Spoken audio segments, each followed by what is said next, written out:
This is India Market Open.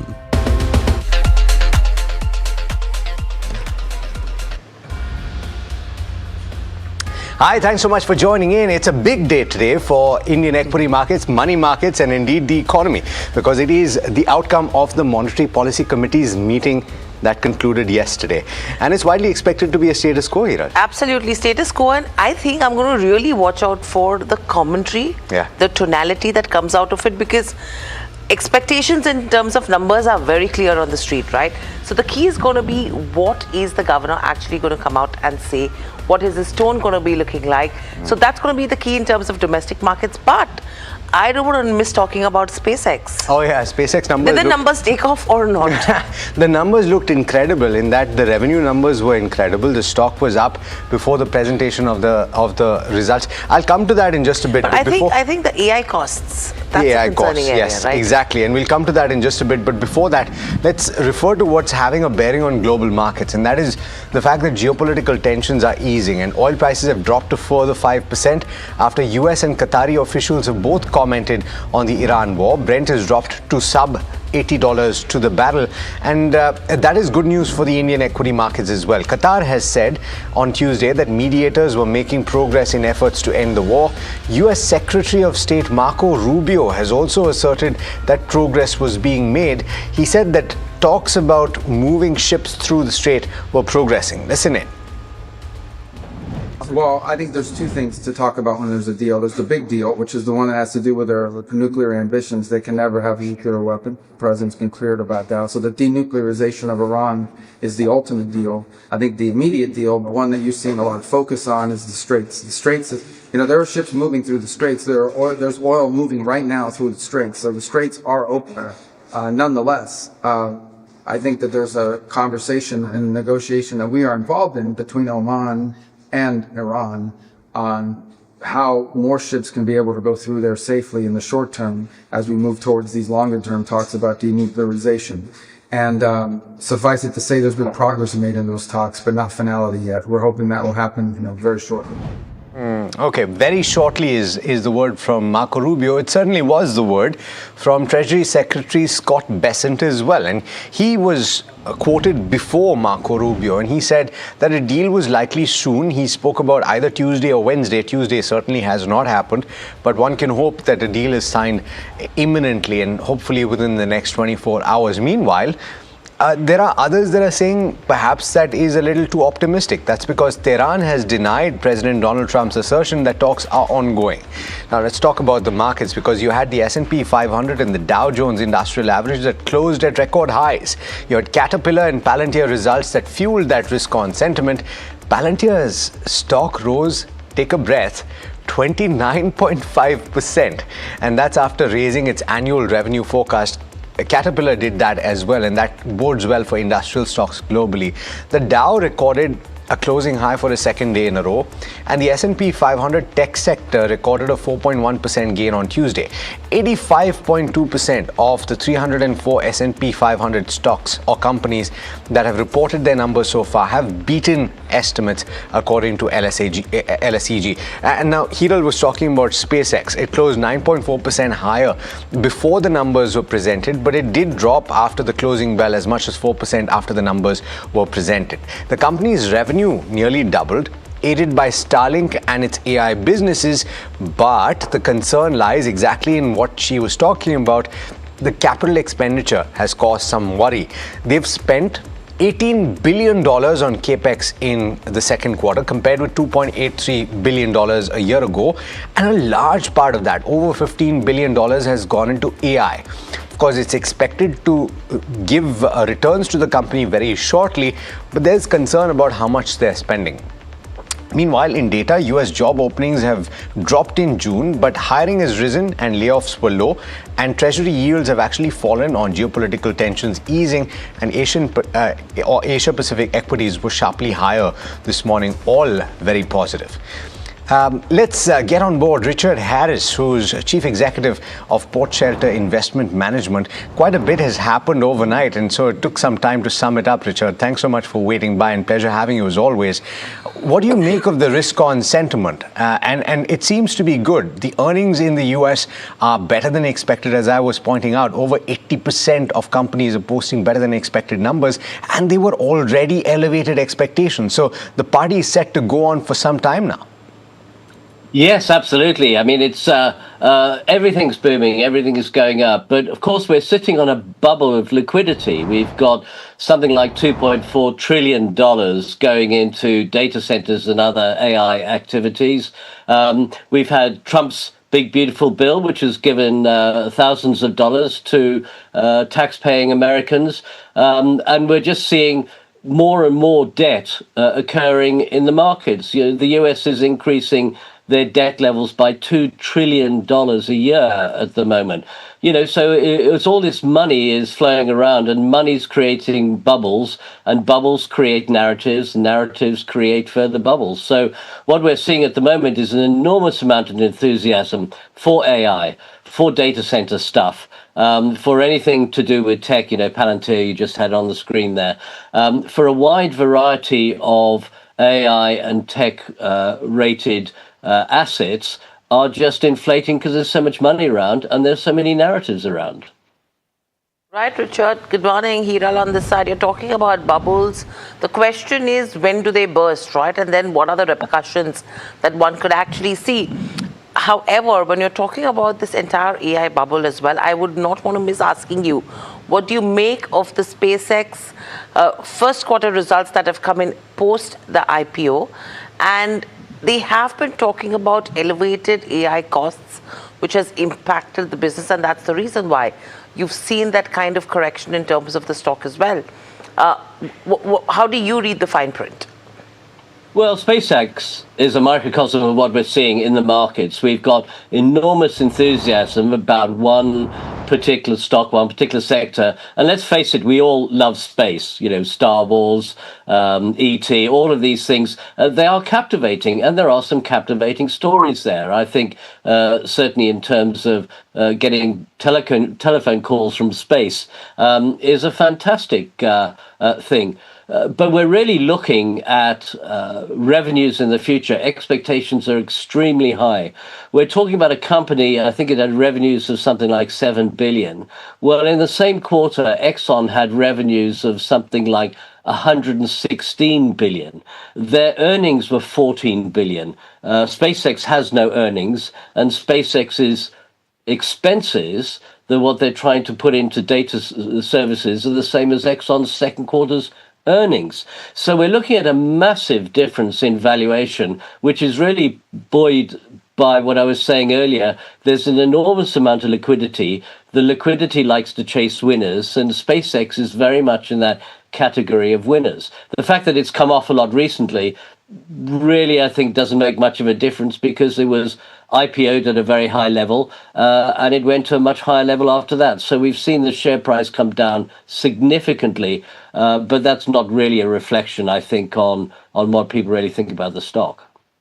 Okay, so Richard, the question then is, if someone is holding the SpaceX stock, what would you advise them to do? Because is there a situation where any bounce that they see in terms of SpaceX should be used as an opportunity to book profits and exit? Well, I'm not sure there are too many profits there at the moment. You know, you might be buying now. I mean, it's come off quite a bit. It's come off, what, 22% from its IPO price. But the moment they get that upside, at that given point in time, would you advise that please book profits? Well, really, you should be buying at the bottom. So if you have confidence in SpaceX today, you should be buying at today's price, not waiting until it's gone up 15%. I think it's very difficult. It's a very speculative stock. It's going to go up and down. Maybe it's another Tesla that'll just keep going up and nobody quite knows why. I think space is a very interesting area. They're doing some very unique things. But don't forget, you've got Starlink, which at the moment looks to be, I think, probably the most interesting shorter-term business, and a very interesting one. But Amazon are now threatening to put up 3,000 satellites of themselves to create their own Amazon Starlink. So what happens if you start getting competition? So I think that, yes, it's something you might have as a flutter, as a bit of fun, but there are no real valuation elements backing it up. You're really just looking at the next buyer scenario on that one. In essence, Richard, is the issue with so many stocks and the concentrated rally that we've seen in so many risk markets around the world, right? The question is, how would you advise, or what do you think will happen with regard to rotation? Because at this juncture, you're talking about valuations vis-a-vis India as well. And a lot of people make this argument to say that in some of these markets, in South Korea and the US as well, the multiples are not as high as you would see in India. But we're talking about those multiples not being high by judging them based on forward earnings that at this juncture are at the very zenith. And so therefore, if they come off, there is no margin of safety. Well, that's exactly right. And that's the problem in investing in these things that are basically speculative stocks with no strong valuation underpinning. You know, if the market came off suddenly because there was some trigger in the market causing it to fall off, these highly valued stocks are going to be hit very, very hard, very, very hard indeed. And even stocks which have some genuine valuation merit to it, you know, the Alphabets, the Amazons of the world, the Apples, genuine valuation benefits, they'll also come off substantially. But you will also see stocks that aren't valued quite as strongly, that have true value still in them, you know, maybe stocks like the oil companies, which won't come off quite so much. And I think you really have to say, what are we looking at in the future? Are we going to play value, good, strong stocks, which maybe you should have in the core of your portfolio? And are you going to have a little flutter with some of these speculative stocks on the side because they've gone up and it's tough to knock something that keeps going up? But then you just have to say, well, there's a risk-return bias there. In that case, it's a risk bias with these speculative stocks. Absolutely. I mean, it's going to be interesting to see how the profitability actually pans out for investors on these names as well. But thank you, Richard, always for joining in. Always a pleasure to speak to you. It's interesting to see the kind of moves, Alex, that you're seeing in terms of Nikkei, you're seeing in terms of Kospi. Yeah. Yet again today. Romping rally. Yeah, I mean, 4% in terms of Kospi. Look at a Nikkei as well. I think similar are the kind of returns, 3.5% there. So good amount of rally coming in there. And they're taking cues from the record high levels that we've seen in the US markets, though your US futures are slightly subdued. But if you have to look at the Indian markets as well, you know, we have seen profit booking in yesterday's session, but it seems that this was some amount of healthy profit booking that we've seen as well because of that sharp rally that we had seen in the last couple of sessions. Now, it's a 4-day winning streak that Nifty has actually snapped. We've ended nearly 159 points lower at 24,614. The underlying momentum, if you have to see in terms of markets, continues to favor the bulls. And this is despite that short-term consolidation that is coming in as well. You have seen Nifty take a sharp 150 points spike in the closing auction session yesterday. And that was aided by more than a 1% move in more than 10 Nifty 50 stocks. If you talk about Bank Nifty as well, you're seeing Bank Nifty consolidate at levels of around 58,000. So that is the key. And in terms of Nifty's constituents, they have remained under pressure throughout the session. If you talk about Apollo Hospitals, Hindalco, Trent, these were the top gainers, whereas Grasim, HDFC Life, Bajaj Auto, these were the biggest laggards as well. In terms of individual sectors, majority of them ended in the red. It was only media and metals that saw a positive ending. Real estate, oil and gas, FMCG, I beg your pardon, and IT, these were the sectors that actually led the decline in yesterday's session. Broader markets as well, mid-cap index fell around 0.3%. Small cap, however, bucked the trend and it gained nearly 0.2% in trade. So there was that little bit of divergence between the mid-caps and the small caps as well. If you talk about the market breadth, that has turned slightly weak in yesterday's session because the advanced decline ratio was at 0.99 on the BSE. So selective profit booking was seen in mid-caps and the small cap space after the strong buying interest over the past 2 sessions. So that's what we are watching out for in terms of today's session as well, because if you just quickly pull up the implied open right now, that will tell you the 190 points or thereabouts. Thereabouts, right? So 190 points is at the kind of upside. Yesterday you saw that downtick. there is that buying coming in, and let's not forget it was expiry as well yesterday. It was. I really like the data that you pulled up on the cash closing, and the fact that once again you saw that uptick that took place, and the fact that so many stocks saw that up it was almost 10 stocks. And we were speaking to Nilesh Shah yesterday about the closing and the fact that he thinks that it will take 7 to 10 days for things to settle down. So you will see that elevated volatility in the last hour, where he was saying if I was a fund manager, I would ask my dealer to sell at 3% higher and to buy at 3% lower. If you get through, you get through. But the implications of that is that there are a lot of people that are bidding at those higher numbers and lower numbers. And once those deals actually go through, it pushes the prices higher, has a bearing on the index. Absolutely. And the question over here is, this actually gives you an opportunity to determine the price.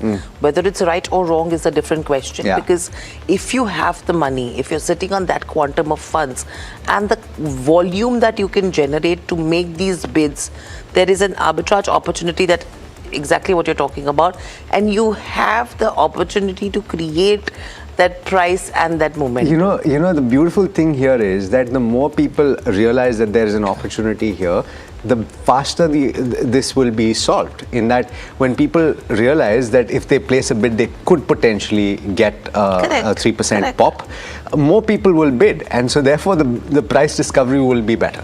So you just need more institutional participation, and that will fix itself. Let's talk about what Morgan Stanley is talking about with regard to India, and this is Ridham Desai's note. He said India has the ingredients to sustain market outperformance, yet the durability of gains will depend on global conditions. And here's the factor: India's growth gap versus the rest of the world is going to be that key trigger. A faster domestic growth and a weak AI capex sentiment. Remember, a lot of people now are talking about the fact that companies in the US and other parts of the world are spending a lot of money setting up that capex, and if that sentiment sours, it's good news for India. Q1 earnings here in India highlight a stronger growth momentum at home. The global AI trade volatility may support relative flows into India. High frequency indicators continue to point to healthy momentum here in India as well. Structural reforms could lift the growth and improve capital flows. This is something that he has said on an ongoing basis. The robust IPO activity should support markets in the near term as well. And quite a few companies are in fact coming up to the Lal Street.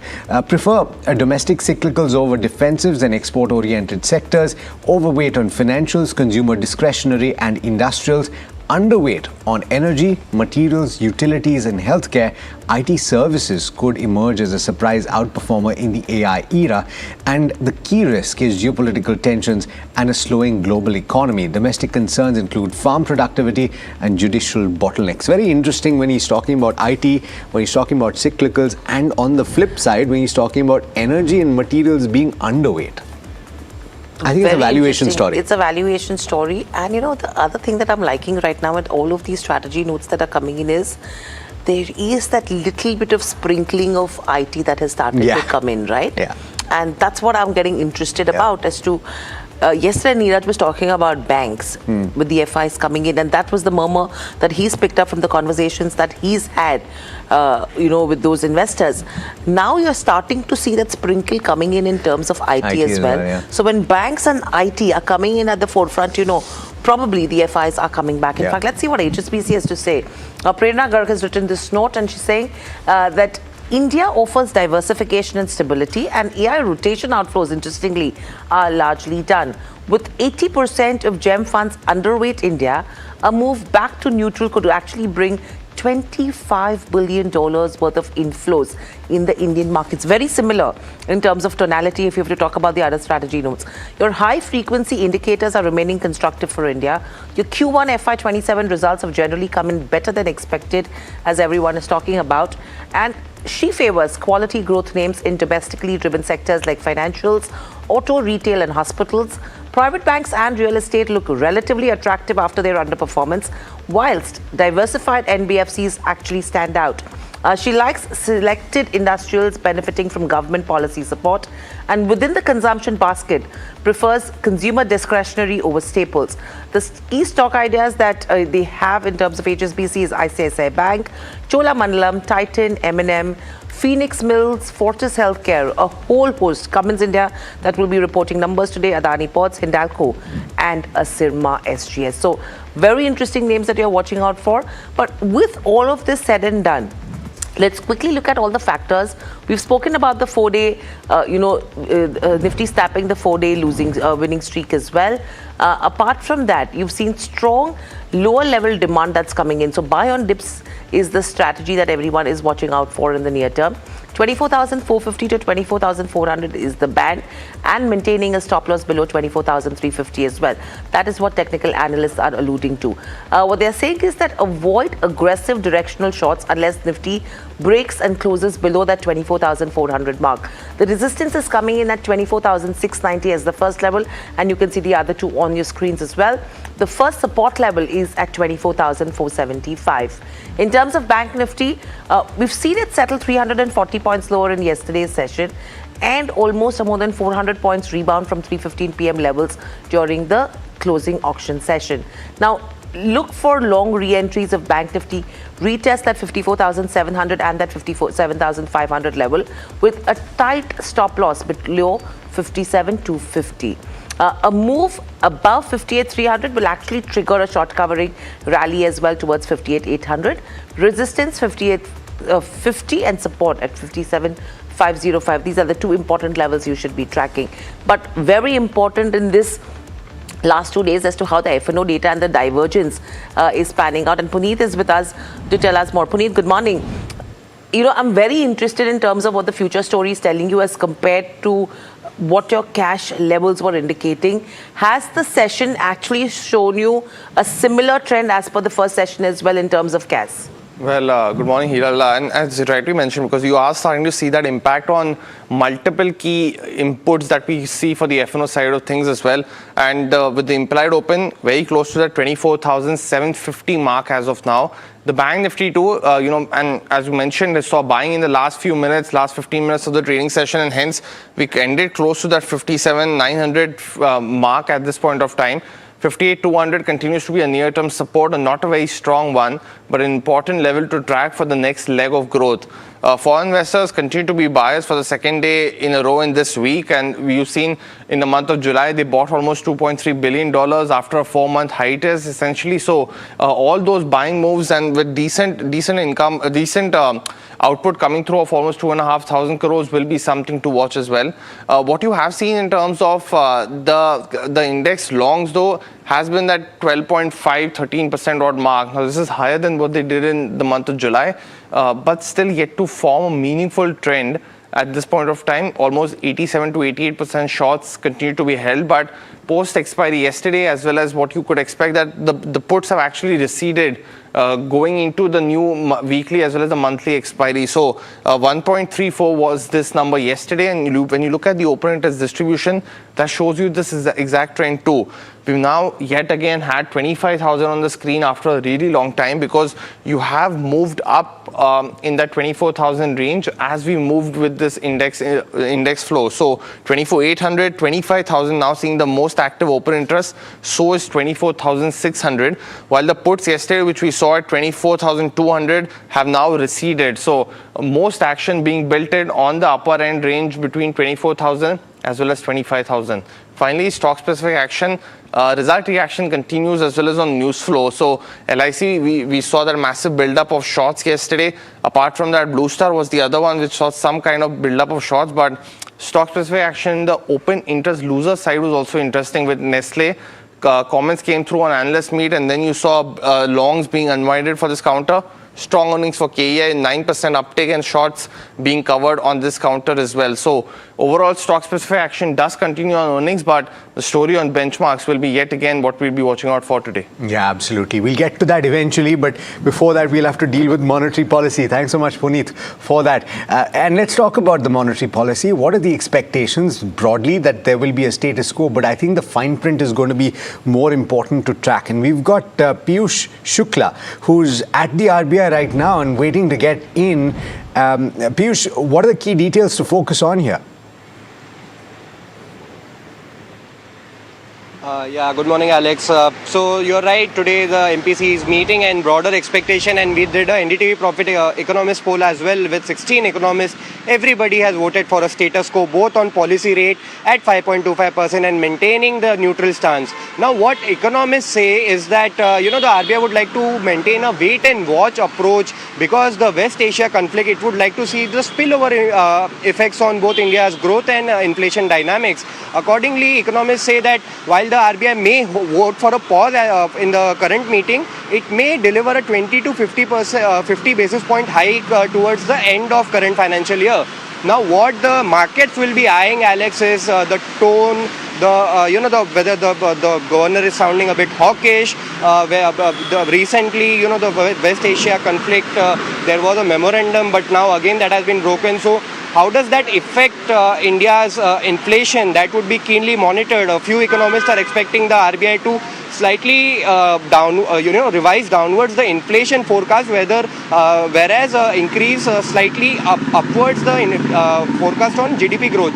So both in terms of currency management, we understand last policy RBI had introduced FCNRB measures, so it would be nice to hear from Governor on the response the scheme is getting and whether it will be continued beyond the September period.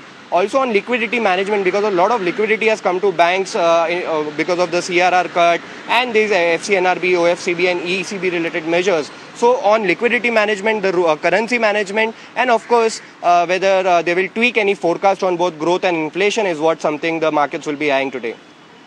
Okay, Piyush, good morning. The rain gods are being kind to you as well. But if you have to look at, the key aspect that you really want to know, apart from what everyone on the street is expecting, what would that be? Hiral, to me, first, the most important thing that the markets will be eyeing is the governor's commentary with regard to the currency management. As we are aware, rupee has been stable at 95 to 96 in this band. But whether the governor, feels that this is still, the rupee continues being undervalued, that is something that I'll be looking out for personally. Second, also, there has been a slew of events with regard to the largest private bank in the country, HDFC Bank, what does the governor has to say about, because the current CEO's deadline ends in October and we are already in the month of August, and RBI typically asks the names, the recommendation before 3 to 6 month period. So this is a bank which has seen a slew of negative development over the last few months. And how does the regulator look at some of the happenings that are taking place at the country's largest private bank? That is something that I'll be keenly eyeing. And third is, of course, whether the governor and the RBI will consider extending the FCNRB window, because it is ending in September this year. That's actually an interesting point, all three of them. In fact, I'm sure, Piyush, that you're going to be tracking HDFC Bank closely today. Today is a board meeting and there could be some interesting... The AGM. Oh, rather, the AGM. Yeah, the AGM, and there could be some interesting conversations there. Thanks so much for joining us, and of course, we'll get back to you once the decision is out. So, particularly on that last point, on FCNRB, right? If there's commentary on the amount of flows that have come through, which at last count are over $40 billion from the various, the OFS, as well as the ECB plus the FCNRB.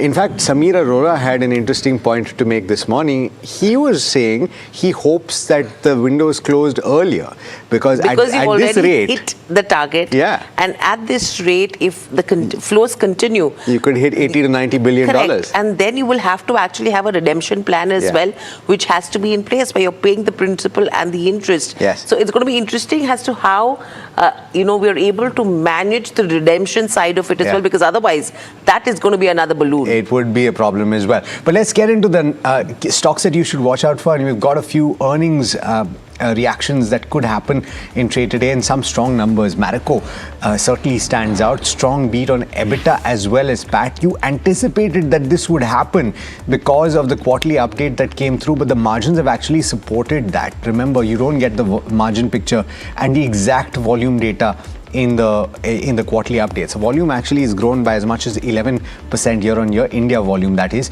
that's a 20-quarter high. Strong execution with premium portfolio driving the growth. Parachute volumes rose as much as 10% year on year. That's a 20-quarter high. But the value has risen as much as 23%. The value-added hair oils sales have grown as much as 22%, and that is boded well for the margins as well. The guidance is maintained. You've had the management reiterate a double-digit revenue growth and revenue to surpass 15,000 crore rupees in FY27, 20,000 crore rupees by FY30. They expect a high-teen EBITDA growth in the base case with an aspiration to deliver 20% EBITDA growth in FY27. All positive. You could see a bumper number when the stock opens today. The revenue uptick of 23% and more than estimates, or just about more than estimates. The EBITDA certainly is more than expected at 819 crore rupees. The margins come in at 20.7%. Bharti Airtel also marginally above expectations. The India mobile enterprises have business has performed well, but on the flip side, you've had broadband and DTH that have marginally disappointed.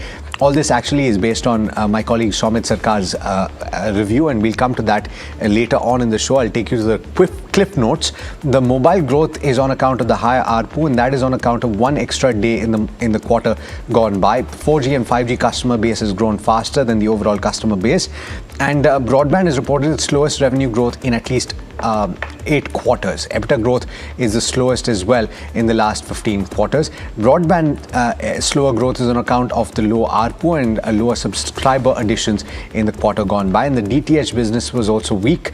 EBITDA margin is the lowest in at least the last 24 quarters. Data consumption on the network has increased 11%, which is positive, and the rising consumption is on that network indicates 4G and 5G subscriber adoption as well. So all told, good set of numbers for Airtel as well. And finally, Metropolis. You've had diagnostic companies report good numbers, and this is another one. You had margin improvement that has aided the overall operating profit. Margin improvement is on account of operating leverage and automation. They've seen double-digit patient growth and test volume growth, and specialty testing has actually seen a revenue growth of 17%. This is good for their mix, as a result of which their margins have come in higher at 24.7% compared with 23.2%, and that is an improvement that has seen their PAT number grow quite healthily at about 25-26%. Okay, interesting names there, and I think even I have 3 earnings. Jyoti Structures is the first one I've picked because a spectacular set of numbers. Thumbs up, strong quarter. They've maintained a sequential turnaround momentum as well. And the board has approved a 250 crore fundraise. 57% growth in terms of total income. Your EBITDA has gone up 90%. Margins have improved substantially as well, and the profits have gone up 74%. So a thumbs up on this one. Nykaa is another one. Now, the earnings have been in line with estimates, and the margins are a slight beat. But overall, it's a good set of numbers that have been reported by Nykaa. Your beauty segment has reported a stable growth. Fashion has outperformed, and your fashion business break-even has achieved. Beauty profitability has improved as well. They've reported a net profit of 80 crores versus a 23 odd crores. Your revenues have seen a growth of around 29%. And if you talk about the margins as well, improved substantially to 8.5% versus a 6.5%. So yes, there is a year-on-year improvement as well, and they've beat street estimates by almost 20 basis points. Castrol India, another one where again, thumbs up because the revenues have seen a growth of 21%. Your EBITDA is up 50%. Margins have improved substantially during the quarter as well, and they've said that they will be paying an interim dividend of 6.25. Now, they've strengthened their market presence through portfolio innovation, expanded distribution and industrial growth. The industrial, institutional and consumer businesses have performed well, and they've been delivering strong volume growth. They've expanded their rural distribution to almost 45,000 outlets and grown the rural service express as well. So thumbs up coming in terms of Castrol. So these are the top 6 that we're looking at, but a bunch of other stocks that are in focus as well on the back of their earnings. And Puneet joins us with more. Puneet, good morning again. And which are the other stocks that you've been tracking today? Well, thank you for that. Avalon Tech definitely features on the list. A very strong revenue growth that they've recorded in this quarter, up 49%. And with that, despite the volatility that we've seen in this quarter, margins have actually expanded. So EBITDA is up 94%, and hence the EBITDA margin is up almost 280 basis points at 12% versus 9.2. The profit also is up 43% at 348 crores, and the company mentioned that the order book has grown by 23%, so at 2,290 crores, gives good revenue visibility for the next few quarters. The asset turns have been maintained at the 9.9 times, similar to the last quarter, and hence the businesses like clean energy, which is almost 29% of the revenue versus 20% last year. Mobility is also very strong at 32%, while at 25%, and automation is at 32%, pardon me, in terms of verticals. The India business also has increased in revenue to 41 versus 38, and while US continues to dominate majority of the revenues as well. So good quarter for the company. Ask Auto is the other one. Now, similar to the other auto ancillaries, very strong revenue growth at 52%, but a lot of it is led by the commodity price impact, which is reflected in revenue. But the EBITDA is up 34%, but the margins have contracted by almost 120 basis points. So that impact is because of higher aluminum prices.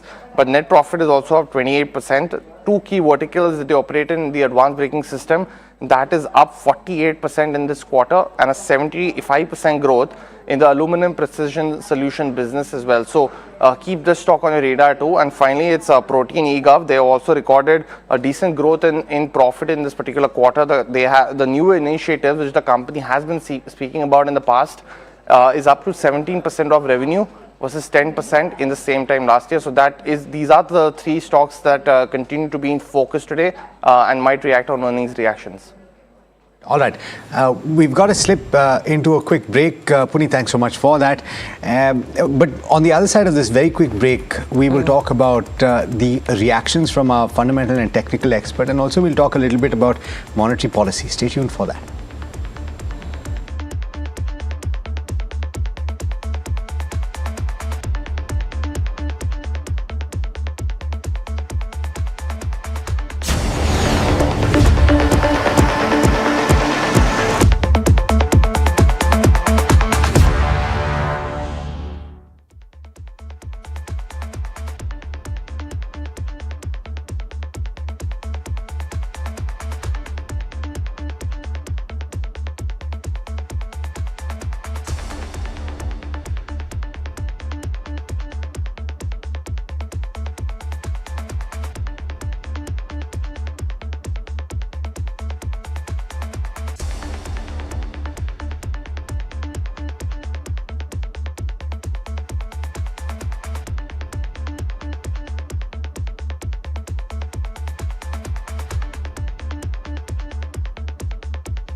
जानते हैं मैं elite matrimony क्यों recommend करता हूं? 17 years of experience, largest database of elite profiles, और 100% confidentiality.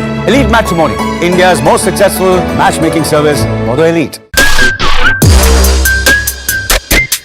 ये लीजिए भाई, मैंने बनाया एक व्हाट्सएप आपके साथ, खाइए ना। ऐसे आप कहाँ से हैं? हरियाणा। कब गए थे लास्ट वहाँ पे? 1.5 महीने पे। आपकी फैमिली है और बच्चे हैं? 3 साल। मिस करते होंगे आप उन्हें ना? बहुत। फैमिली विजिट करना अलाउड है? श्रीनगर तक अलाउड? 1 हफ्ते की शूटिंग के बाद मुझे घर की याद आ जाती है। See the sacrifice is unbelievable.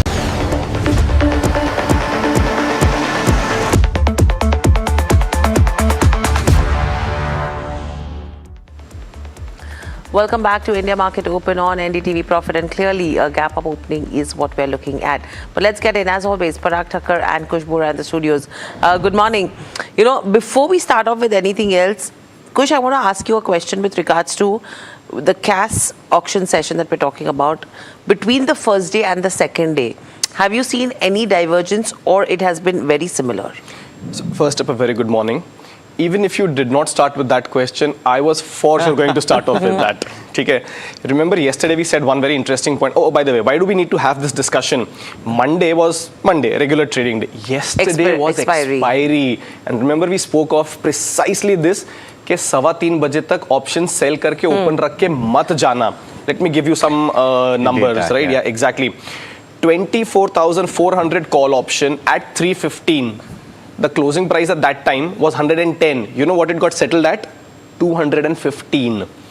24,500 call option at 3:15. The closing price, or the last traded price, you know, that's a better way to put it, is 47.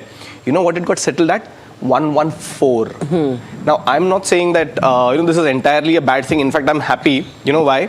Because the retail guy is making money out of this. The writers are losing. The writers are losing. Look, the institutional guys and the market makers are also smart. They would not be writing in a very big quantity because they know this is perhaps going to happen. And they might also switch to the buy side, especially on the expiry day, right? But if that happens, this is going to seriously distort the volumes, the market activity. So this might need a relook, the entire thing, or a serious, very quick smoothing out. Now, we saw this impact yesterday, which was expiry. Tomorrow, again, there is going to be the Sensex expiry. Correct. By the way, this is not a recommendation for you to trade and let your options expire, just because of this cash system. Anything can happen. If it's, 250 points up, it could be 250 points down also. Correct? So, I'm not saying it's not a recommendation, but we have seen this. Even if it's a 2-day trend, we've seen this happen, right? So, this perhaps still needs to be ironed out, right? If not, perhaps relooked. So I'm a little concerned about how this is going to play out, especially on expiry days, right? So be a little cautious. Now over to Nifty. Yeah, let's talk about it, because effectively, if I remember correctly, 570 was where we closed 315 at on Monday, and we're above that price right now. So therefore, what is the outlook today? So for all practical purposes, for the next few sessions until this is ironed out, the cash is ironed out, you should actually look at Nifty and Bank Nifty futures to get a very clear reflection of what the actual move is, right? Now again, at 3:15 yesterday, Nifty was at 24,465, just about 100 points down from Monday's closing, right? So I think that is how we're going to take our cues. Remember, we spoke of the PCR being at 1.4, elevated hai, thoda profit booking aayega. That's exactly what we saw yesterday. Not concerned about the kind of dip. In fact, that was a healthy one. 24,400 was the support zone that we had been talking about. That barely got tested in yesterday's session. Nifty is very much on track for 24,800, 25,000 levels from a very near-term perspective that I've been talking about. Maybe if you do get this 180, 200 point kind of, a gap up opening, the risk reward ratio at the initial tick is lost. But if you do get it anywhere close to 24,550, 24,600, you could still make that positional bet. Bank Nifty, very similar. 57,500, that's the level we've been talking about. It touched that level, closed just under that. By close, I mean 315. At 315, it was at about 57,492. So again, very close to that 57,500 mark, right? So Bank Nifty still has that room to move to 58,500, 60,000 levels from here. 56,800, that's your support zone. Very constructive on both the indices. Not at all worried about what's happened yesterday. In fact, that was a healthy move. If you want to go long, take your bet. Right now, I still prefer Bank Nifty as that long trade because it's underperformed just a bit over the last few sessions. Okay. Your top picks then? Oh yes, I'm going with all three long calls today as well. I do want to talk about the mid space, but maybe I'll park that because the cash discussion is taking some time. But we'll come back to that. CAMS, Artemis Medicare and Sunflag Ions. These are the three calls that I have for today. The levels on these 835, 865, and the stop loss that you can place on CAMS is 785. Now, Artemis Medicare, this one's also seen a very healthy, mild uptick, but on the back of very healthy volume accumulations. 312, 321 are your targets. 294 is where you keep that stop loss. And Sunflag Ion for targets of 378 and 392 with the stop loss at 354. Got it. Okay. Just want to mark some of the flashes that you see at the bottom of the screen. Remember, that's where the news breaks first. It's just a reiteration by President Donald Trump. Apparently, he's doing an interview with Fox News where he has said that the discussions with Iran are very good and progress is being made, should have the straits open very soon. The straits going to be open very soon. In his words, if Iran backs out again, they'll get hit very hard. So it's essentially a reiteration of everything that he said in the past. Remember that Iran, for its part, has continued to maintain that talks have not been happening, and they've said that Arakchi, for one, is in Iraq for a pilgrimage, and he's not involved, and the other negotiators are in Iran at this moment. So, all told, geopolitical tension has eased, but we're yet to see durable signs of talks taking place, at least from the perspective of Iran. Let's talk about, before we get into LIC, and that's certainly a big talking point, but there are a couple of stocks that have posted their numbers that were very good, right? Large frontline stocks.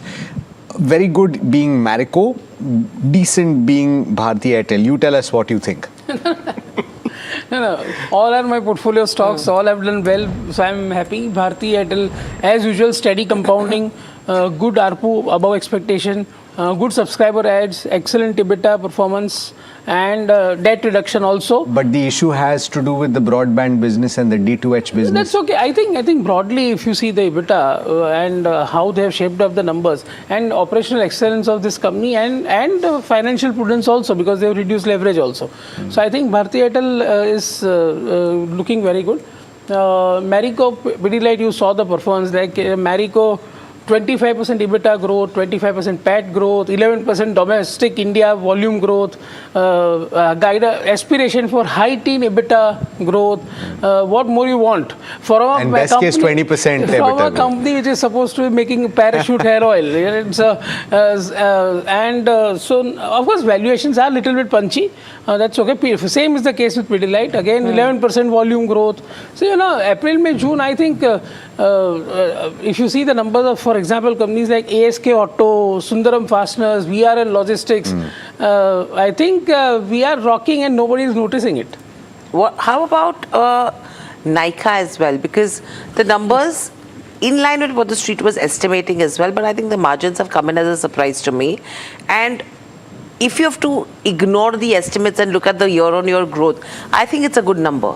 No, numbers were very good. The question is that in 3 months, stock has gone up by 29%. Correct. Market cap will touch 1 lakh crore in all probability today morning. As you said, people have liked the results. Correct. So 1 lakh crore market cap is there, and this quarter EBITDA was around 286 crore, right? So and PAT was 80 crore. So I would say that on growth metrics, how they have turned, I would say fashion business has grown at 50%, right?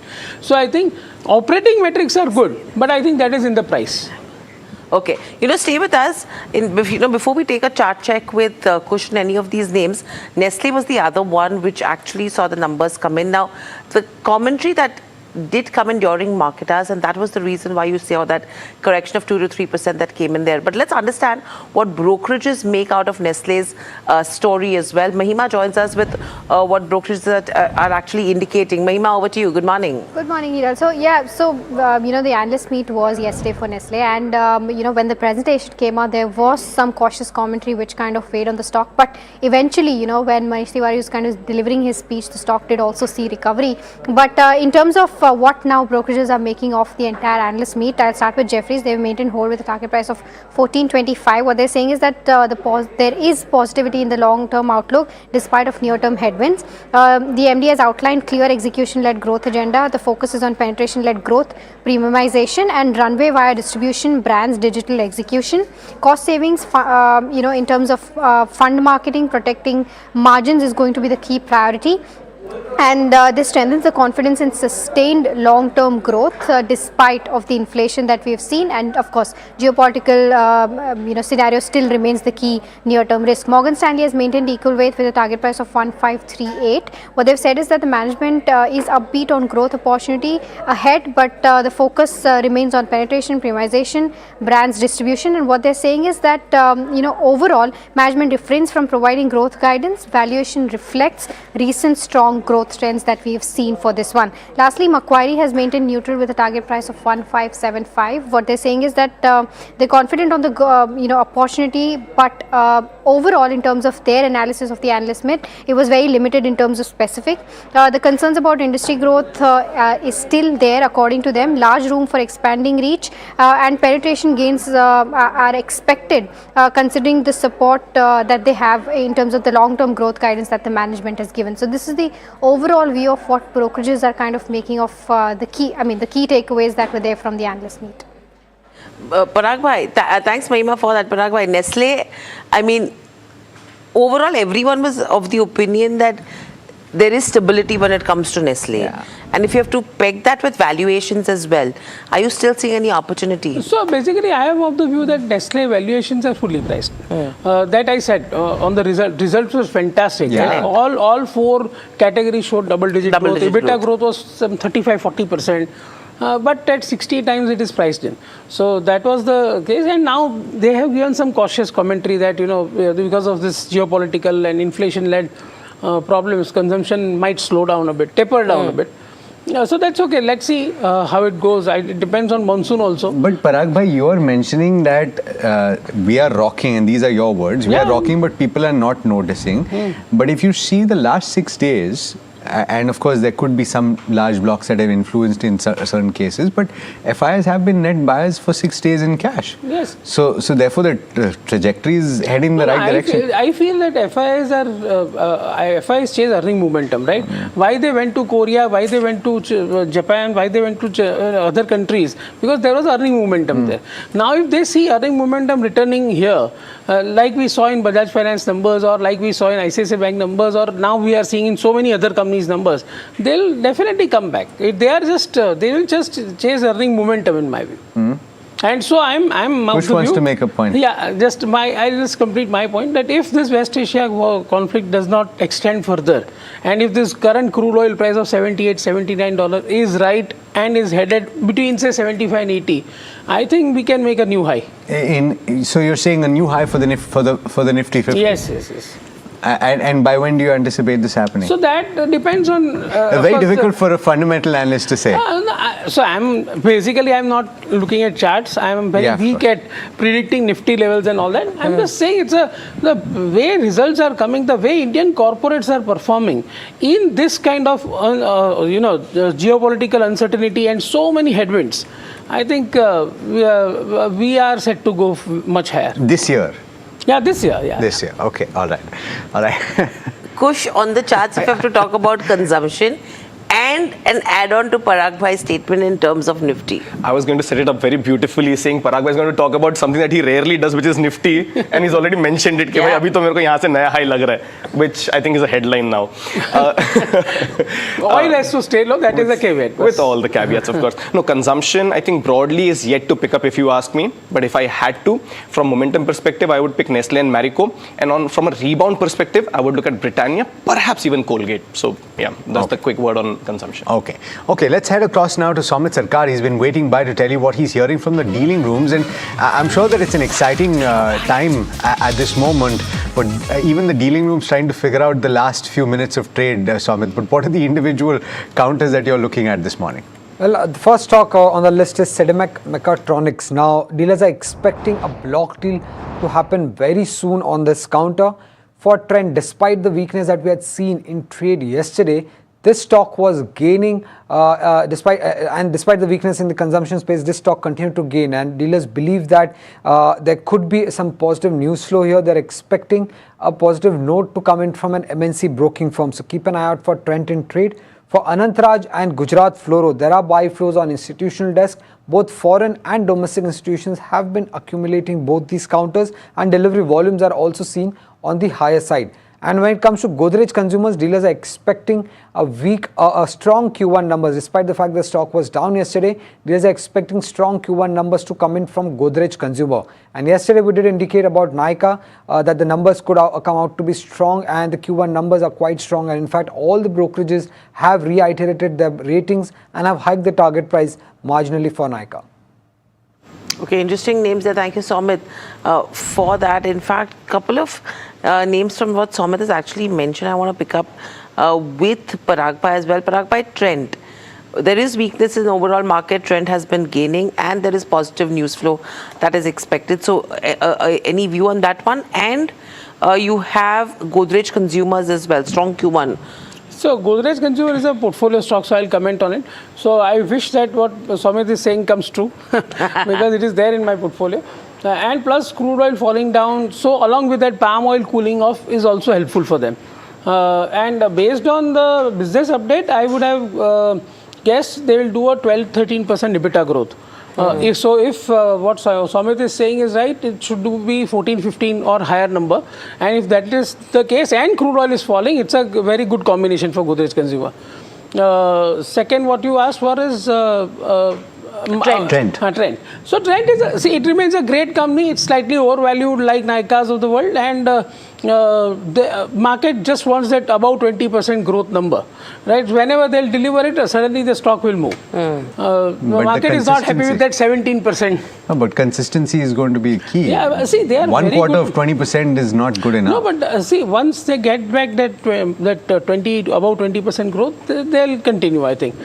So I think it's just a matter of time. But still, I find it a little bit expensive, so I'm not a buyer right now in that stock. Yeah, that's fair. All right. But it's come off quite dramatically from the all-time highs. Let's talk about LIC, because this is an interesting update. The OFS, the offer for sale, it kicked off yesterday, of course, for the non-retail component, and cumulative flows of $800 million were expected. They've actually seen an inflow of about $18 million for the Nifty indices. This is actually, I'm not actually certain what this is. Let's talk about the fact that LIC is a potential contender, rather, for the Nifty Next 50 and the Nifty 100, and that's something that could see inflows of upwards of $100 million. The LIC could also make it to the MSCI index as the green shoe option is exercised. The provision states for the MSCI that the post-public offerings or corporate actions, if the market cap and the free float market cap is at 1.8x the normal cutoffs, they will consider the stock irrespective of the free float being less than 15%. All right. So therefore, on account of this issue and the fact that the green shoe option has also been subscribed, there's a possibility for an inclusion. It could take as much as 10 working days post the completion of the deal. LIC seems likely to qualify for the same, and in fact, it should see a $450 to $500 million or thereabouts in the way of inclusion if that does take place. So that's an interesting update. It's interesting, and the question is, in spite of the size, the demand is so high, right? I can tell you, if the demand size would have been 50,000 crore, it would have been subscribed. It's a master stroke by government. Just they got 31,500 crore. Correct. And the biggest overhang in India's largest and irreplicable franchise got removed. Biggest overhang. Everybody was waiting for this block to happen, and now they have got good time to sell another 15%, right? Correct. Now they are at 90%. So there is no urgency to sell for next 2 to 3 years, and it is available at 0.5 times embedded value, and we are talking about, at least I am talking about, Nifty touching new high. So LIC is the biggest beneficiary of that. Absolutely. And so good amount LIC of passive flows also this will attract, right? That's what you're talking about. Flow aayega ki nahi aayega? It is a buy. It is a buy in terms of table thumping buy. Table thumping, we should have that. We should have that. Kush, for you, should I give you a table thumping, or should it be the new the celebration? The celebration one. I love that table thumping graphic. That is so awesome. You can play it again and again, perhaps. No, but for me, this is not really a positional trade. This is more of a rebound trade. The stock was consolidating, has been consolidating. On the downside, you've got 360, 370 as that range. On the upside, 450. It's closer to that lower end of the band, so the risk-reward ratio becomes positive. So maybe you could play for that. Right now, not as convinced as Parag bhai is कि बहुत बड़ा move आएगा यहाँ पे. 450 तक I think is a reasonable move. Beyond that, the trend could turn. So if it closes above that, is when we see the more momentum play come in. Right now, a favorable risk-reward ratio and hence a trading bet. Just a quick word, by the way. Yesterday, as Alex and Hiral mentioned, FIIs were buyers in the cash segment for the 6th straight session. Now, the reason I mention this here, because of course, these deals and a couple of others also had their part, in FIIs being net buyers yesterday. But the previous 5 days, this is turning out to be a trend. Let me not jinx it, right? But this is turning out to be a trend. We've seen them reduce their index short positions also from 90 to 93%. They are now at 87%. So things seem to be turning favorably from that perspective also. So yeah, momentum could actually build up in Nifty, even Bank Nifty.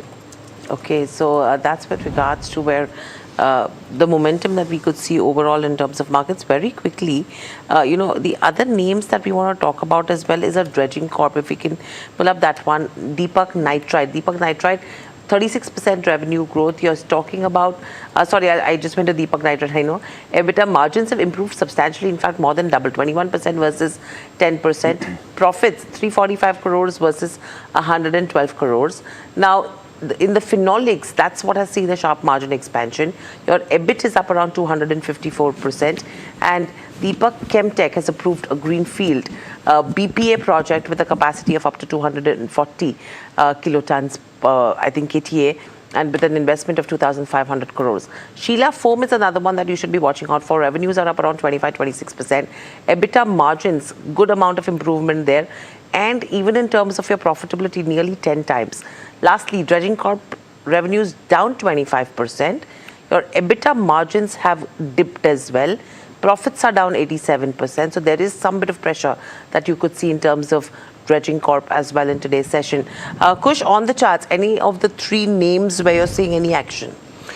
So, as far as Deepak Nitrite goes, remember in the last 4 years, it's actually not gone anywhere. This is exactly at the level where it was in 2021 or thereabouts, right? So you know that this is not a positional play. If you do get any bump up, you're better off booking profits in this one. Sheela Foam, by the way, has had a good run. It's broken out of a falling channel, golden crossover on this one. So I would perhaps be a little more excited towards, Sheela Foam. I think resistance is on the way up. Positional ones, 900 and above. So yeah, if you have a position, continue to hold, keep stop losses at about 700 or thereabouts, but this one could perhaps have some uptick, even if there's a discount or even if there's a dip. As long as it holds 700, I think this is in a good state. Okay, let's talk about BSE as well, because it posted numbers. Parag bhai, did you see the numbers, and if so, what do you think? I have not seen in much detail. Sorry. Okay, but let's so we'll bring that up for you in just a bit. But let's talk about the charts and how does it look right now? Would you suggest a fresh entry? In fact, the primary trend for this one is very much intact. I know you've had a dip on this one in about 6, 7. Out of the last, or rather 6 out of the last 7 weekly closes have been negative on this one. But if you see the weekly setup, the stock has a tendency of rebounding from a 20-week average support level or perhaps even the 50-week average support level. Right now, you're seeing signs of recovery. From a positional trade perspective, I don't think this is a bad entry point. 33.50, that's your stop loss on the way up. You could have moved towards 4,000 and the recent swing of 4,300. So this is a good dip for you to nibble into BSE. It could perhaps have some sideways consolidation, but like I said, a good entry point. Okay, all right. While we're speaking about BSE, let's head across to Sharad Dubey now. He's looked at the numbers very closely and he's here to tell you where they stack up. It looked like a pretty strong number, Sharad, but what is the fine print? That's right, Alex. For the 12th straight quarter, the numbers have been pretty strong. And interestingly, if you look at the sequential numbers, this has beat the street estimates also. High volatility was there because of the Q1 index options. Average daily turnover, those levels went up. It was up almost 2%. The highest sequential staff and tech expense was actually offset by lower other expenses, and because of that, better operating leverage was there. That's why you're seeing the margins going up on a sequential basis. But however, the industry volumes have come down. They have declined due to the recent regulations which were there, and the cash average daily turnover, however, has improved for BSE, and slight market share gain is also there. But from the management expectations, two important things has come. The first is they're targeting a double-digit cash market share by early calendar year 2027, especially with the common contract note adoption, best price execution, and rising institutional and IPO participation. And also they're expecting the current 500 rack capacity to be sufficient at least for the next 1.5 years. So bullish commentary coming in from the management as well. Okay, so that's with regards to BSE. I mean, interesting set of numbers. 2.5% is what pre-open is indicating. Parag, from what Sharad just mentioned, anything that you would want to add in terms of BSE? No. So basically, this is the stock which I don't track. I find it a little bit expensive. So. Okay. So valuations looking expensive. Kalyan Jewellers is what I want to pick up along. I mean, that stock in pre-open is indicating a downtick of around 10%. They have reported numbers as well. See, Info Systems is another one. A 5% downtick coming in there. HDFC Bank, 3%. Delivery, CAMS, a few of the other names on the upside. Triveni Engineering, 20% is what pre-open is indicating. Go Digit is looking good. Castrol India, Sundaram Fasteners, Nykaa, Deepak Nitrite, a few of the other names that are doing pretty well in trade. So a quick one, Kush. Triveni Engineering, Kalyan Jewellers. Yeah, avoid Kalyan. run up too much too fast, and then you see sharp gashes on this one. Triveni Engineering, by the way, setting up beautifully right now. By the way, on my charts, it's a little distorted because of the kind of pre-opening rate that is being suggested. So I'd wait for about 9:15 or even 9:08 for that matter, just to give you a very clear view. But this was setting up actually rather beautifully for an uptrend. Okay, so that's Triveni Engineering. Stay with us. Metro Brands, that's another one that we should be watching out for. If you can just pull up, 11% is what pre-open is indicating. However, your first quarter has seen a strong growth. It's the wedding season demand that has led this kind of growth. And the sentiment somewhere has improved from mid-June 2026 as well. To discuss about the earnings and what has worked, what has not worked, joining us is Nissan Joseph, CEO at Metro Brands. Mr. Joseph, welcome to the show. Always a pleasure to speak to you. This is Hiral on this side. My question to you is, overall profits, that's the only concerning area which has remained kind of flat. I mean, it's just a 4 to 5% downtick there. Margins, again, a mild dip coming in there. However, your revenue growth has been strong. It's the wedding season that has led to this growth. So what are the concerning areas which you anticipate that could continue in the coming quarters as well? Hero, good morning, and thank you for having me. I wouldn't call it concern areas. Let me break it down for you. First of all, on one side of it, on the revenue side of it, our gross margins last quarter were the highest they've been in the last 5 quarters, coming in at 59.7% gross margins, maintained margin for the business. So I think that's a terrific run-up that we've had. The other thing is our sales per square foot has maintained at right at 43.50 for both quarters, this quarter, the last quarter, and a quarter year ago. Now, on the other side, when you look at our profit delta, it can be explained in four distinct buckets. One of them is we continue to invest in our marketing. We're over-investing in marketing. We continue to do that because we believe that creates long-term value for the business. Number two, there's a shift in treasury income. Last year, we had a great kickoff from the treasury income. This year wasn't as strong. And as you know, we carry quite a bit of treasury. So when you get earnings from that, it blips it up a little bit or one way or the other. The other one is, of course, that we've invested heavily in talent.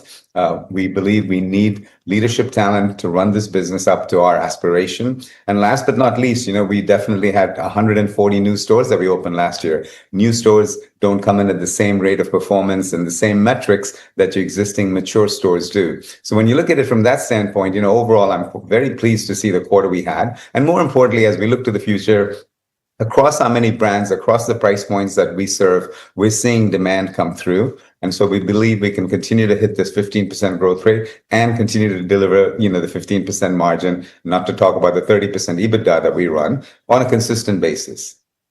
Very close to that number. Mr. Joseph, thanks so much for taking the time as always. Good morning to you.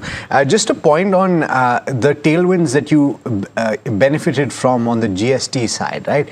One was assuming that would carry out for some time. Are you still witnessing some uplift on account of that advantage that you got? Yeah, so we never saw a big advantage from tailwinds because a couple of reasons. One is we report net sales, right? So the sales take out the GST impact. And then the other thing is, where we had a GST benefit, we've turned around and passed it on to the consumer, right? So that was not the driver of the tailwind. I think that the drivers to the tailwind that we have is, one is our Clark's business is doing really well. It's come on very strong. We had, other headwinds that we actually countered last quarter, with namely, for example, monsoon was delayed. Last year it hit in May and June. This year it didn't come till late June and in July, which, as you know, monsoon is a big driver for our Crocs business. But that's rebounded in this quarter. So, it has its tailwinds and headwinds that we see, Alex. It's just not one thing. But overall, I'm quite pleased to see the quarter come through. I'm quite pleased to see the demand across the multiple banners that we operate, across the different tiers of cities that we operate in. I was actually referring less to the financial implications and more to the demand scenario and the fact that, and you've essentially laid that out. You said that you did see demand come through in most of the categories that you operate in. And I'm guessing more so in the places where you managed to pass on the benefit to your customers. So therefore, if you can give us a sense of how things look, not necessarily just in FY27, but if you were to project Mr. Joseph, ultimately, people love talking about footwear companies, right? Because that's the one thing you can be sure that people are going to be using even 10 years from now. So therefore, if you were to project heading into FY29, what are the kind of growth rates that you anticipate you'll be able to put together? Yeah, I think when you look at the vectors that drive the footwear business, one is most of the footwear business, in 70% of it is unorganized, right? And we're going to see that shift go from unorganized to organized retail over a period of time, over those 2 years. And that's where the banners opening stores, the opportunity for them to open stores in multiple geographies across India continues to remain high despite having, have over 1,000 stores today. So that's number one. I think the growing aspirations of the Indian consumer is something that we can cater to, whether you're going from a value priced unorganized retailer to an organized retailer, we have our walkway brands there. If you want to go from that level to a different level, we definitely have the Metro and the Mochi brands there. If you want to go higher than that, in the athletic space, we have the Foot Lockers out there. So we're capturing the market across the different segments, across the different price points, and we really see a long runway for growth for all of our banners. And, we've guided to 15% because, in retail, you blip up, you blip down. Sometimes you're well ahead of that. Sometimes you're a little bit behind. For example, late this quarter, we might have a little bit of dampening because, Diwali shifted out by 2 weeks. That puts us key selling seasons into next quarter, but we'll rebound the next quarter. So overall, though, we're seeing very good demand. Mr. Joseph, the question that I have is, double-digit revenue growth is what you're already talking about, and we've seen that in the past as well. The profits have not really kept pace. So if you have to look at FY27, do you think it's going to be a year of growth investments, or is it going to be a year of, say, earnings acceleration that you're looking at? Yeah. I think we are, first of all, Hiral, I do want to point out that, most of the quarters in the last year, if not all of them, we've outperformed our peers, right? So it's not, while one can take that number for granted from Metro Brands, it's not an easy number to hit. And, the fact that we outperform peers on a consistent basis, or at least on an aggregated basis, it is a reflection of the team and how hard they work. So that's number one. I think from a profit standpoint, if we weren't growing new stores, if we weren't trying to invest in multiple banners, then we would start working on our earnings. But while we have this runway for growth, it's important that we capitalize on that growth, though they don't come in at the same metrics as our existing mature stores. Whatever that might be, our mature stores might be Metro or Walkway. Our mature stores are always much more profitable than our new stores. But that doesn't stop us from investing in new stores. We just want to make sure that as we open stores, those stores are profitable as well. Mr. Joseph, we'll leave it at that. Thank you so much for taking the time out and being with us. Really appreciate your time this morning. Well, viewers, joining in a bit late, but in time for the market open and in time for me to be updated that Parag Bhai has also said that the index could hit all-time highs this year itself. I think the tailwinds are set. We were talking about this yesterday, that fundamentally things are looking okay. As the pre-open rates have settled, just a quick check. Deepak Nitrite on expected lines is the top gainer, up 7.4%. Splendid numbers, and maybe we've discussed that already. But that, Sundaram Fasteners, Triveni Engineering, and I remember Kush saying that he would want to give a call on it post the pre-open rates have settled. And Airtel, 2.53% higher. Really strong show by all of those. Before I come to our guest, Sharad, a quick one from you, because you don't normally see Dr. Agarwal's come into focus on a brokerage radar. Why is it that Jefferies has picked this up? Well, yes, Neeraj, this stock is generally not discussed amongst the brokerages, but Jefferies has upgraded it to buy from hold rating, and even the target price has been hiked from 510 to 600 rupees. They're bullish on the earnings which has come in, especially in the June quarter. The execution was strong. Expansion is continuing across all the regions, and they're expecting a mid-teens volume growth, as well as premiumization angle is also there in this thesis. The SSG growth continues to be robust going ahead, and this upgrade is happening on the faster ramp up of new facilities which are being driven by a strong volume led growth, and that is why Jefferies is bullish on Dr. Agarwal. So that's Sharad. So interesting one. But I think the ones that deserve a conversation, and Ajit Mishra joining in as well, and we'll get to him too. But I just want to go to Parag Thakkar first. Parag bhai, we're talking about large caps and how well they are doing, because if the index is to do well, large caps have to perform.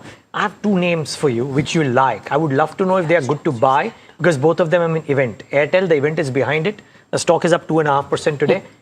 Hindalco, 2 events ahead of it. Novelis today, Novelis Hindalco 7th, Friday. yeah. Right? What do you do with both of these? So I hold both of them in truckloads. What would you do today?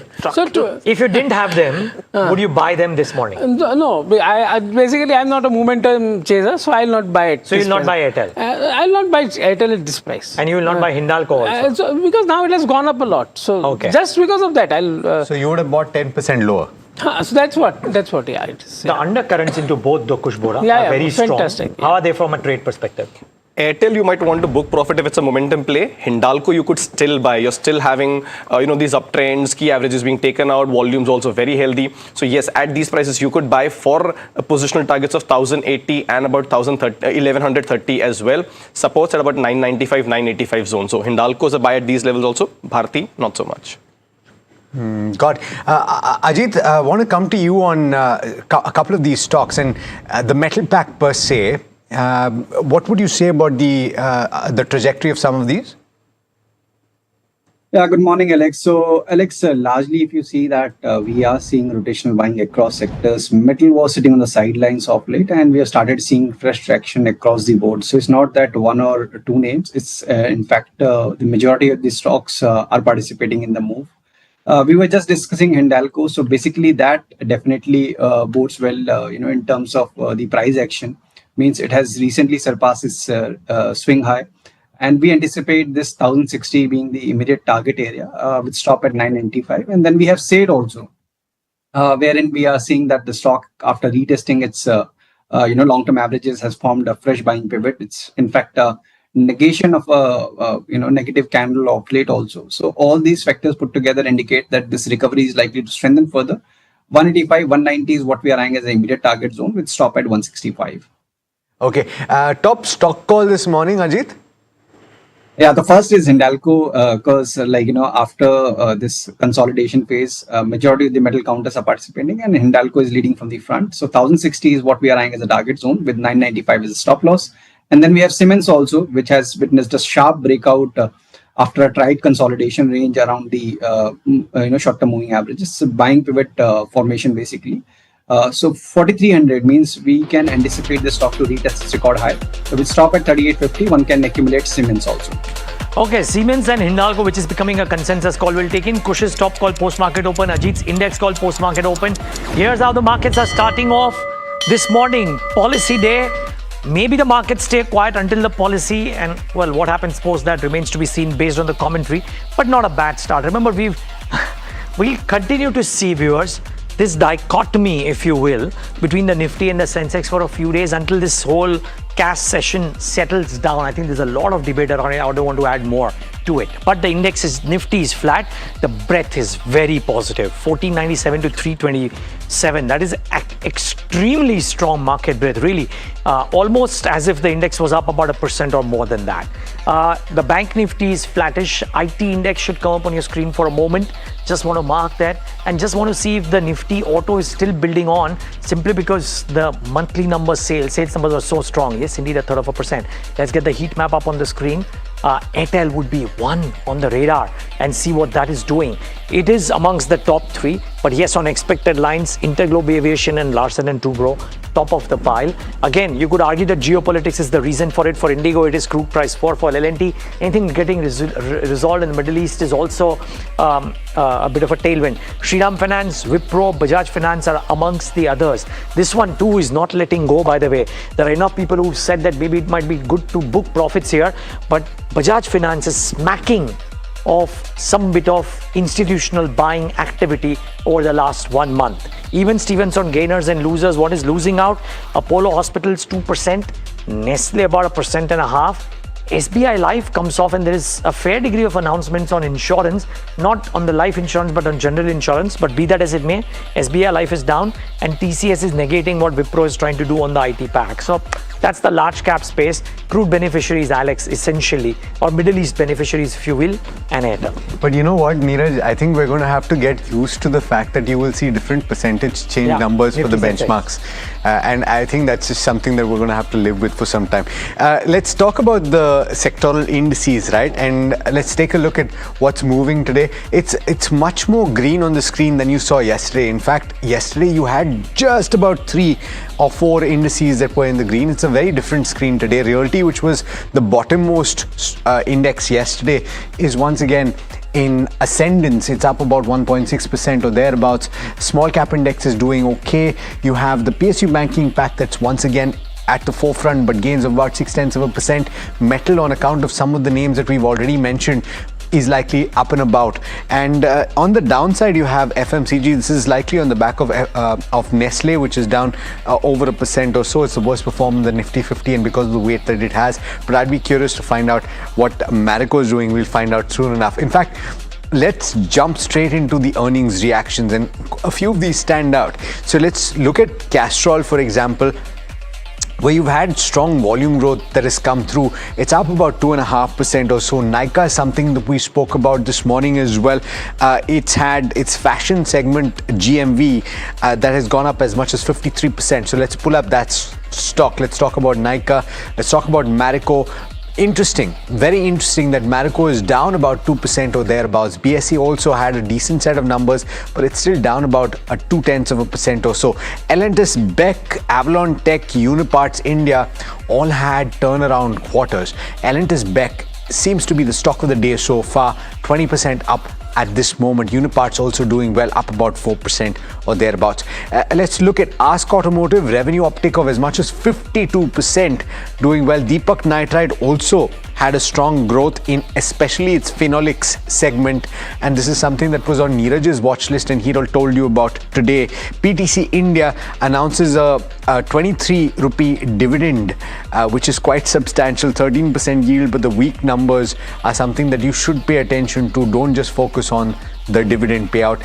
In terms of underperformers, and there are a couple of them as well, Dredging Corporation of India is one, but Wellspun Enterprises is the one that is really taking it on the chin. It is a demand downtick that they have witnessed and had to bear with this quarter. So that's the earnings reactions. Hiral, I'm wondering whether any of the other corporate actions have evinced a reaction. I didn't see too many, but I'm guessing that there will be a few movers in the broader markets as well.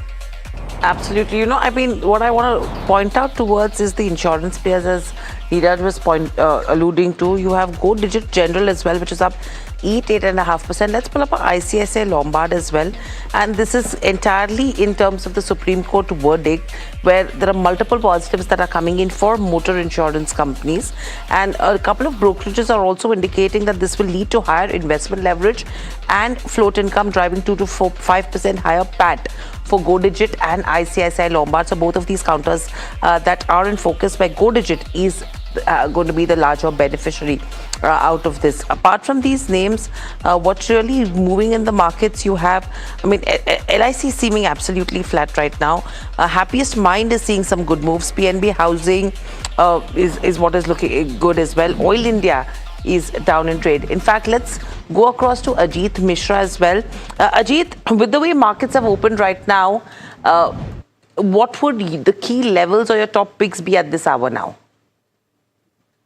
So after this, recent move in the index, we believe that the consolidation that we were seeing from last, couple of months, that is over now. Means we are still not decisively, holding about 24,600 mark, but broadly, the way we are maintaining up the long-term averages, this indicates that the consolidation phase is over, and 25,200 is something that the market is heading towards too. So with stop at 24,400, one can continue with buy on dips approach when it comes to the index.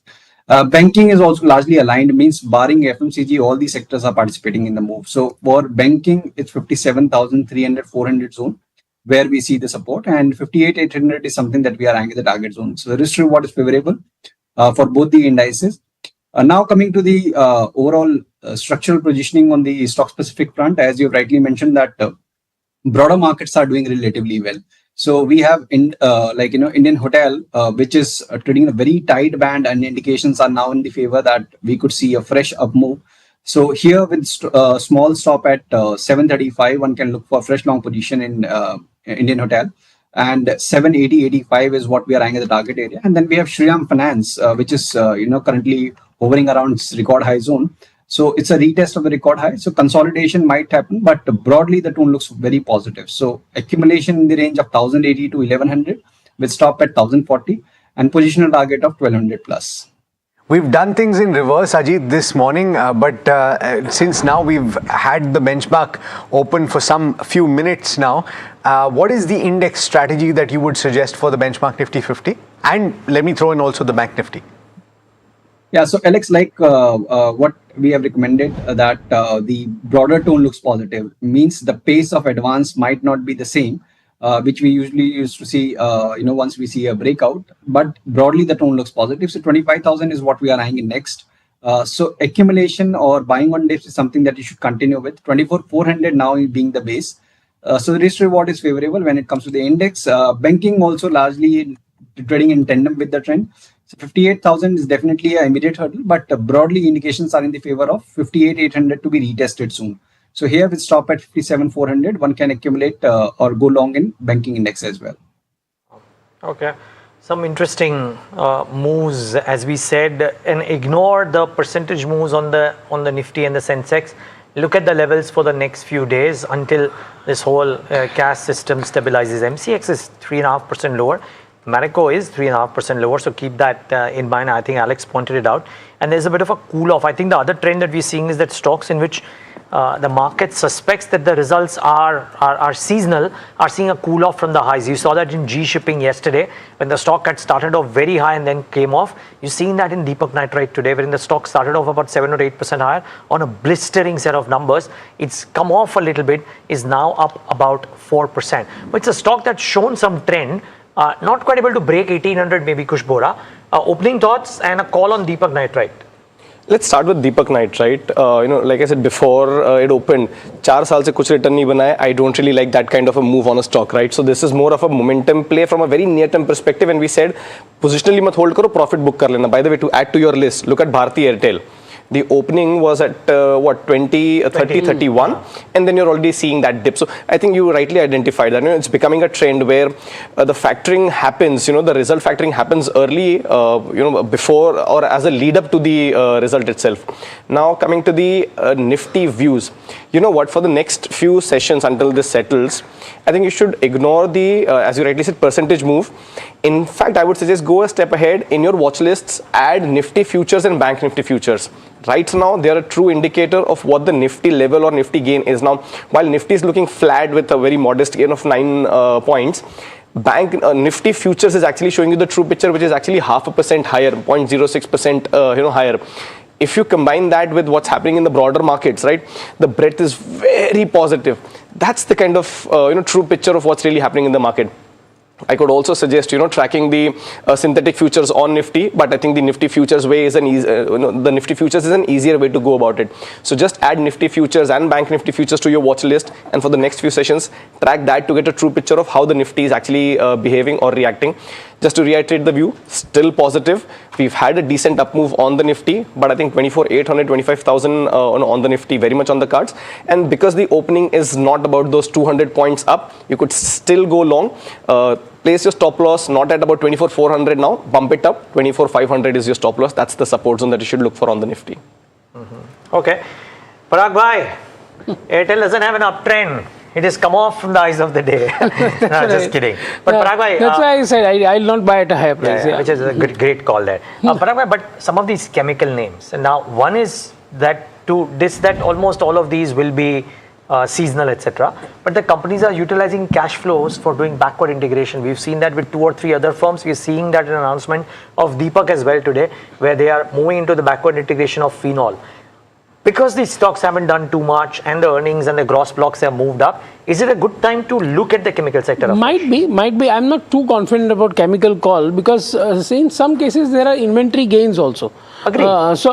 We have to actually see chemical by chemical that where China is dumping, where China is not dumping, and take the call that way, because it is like pharma, right? You have to do bottom up. So it is not in this circle of competitiveness. No, what I'm trying to say is, see, one should widen the circle of competence, right? So I'm trying to widen it. But the point is that in some of the results I saw, it was inventory gain.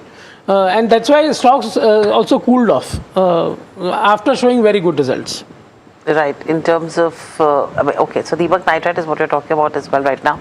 But motor insurance reforms, where the Supreme Court directions have come in, and they are mandating third-party insurance period extended for new vehicles, and this will be new cars that will be getting 4 years of third-party insurance up from current 3 years.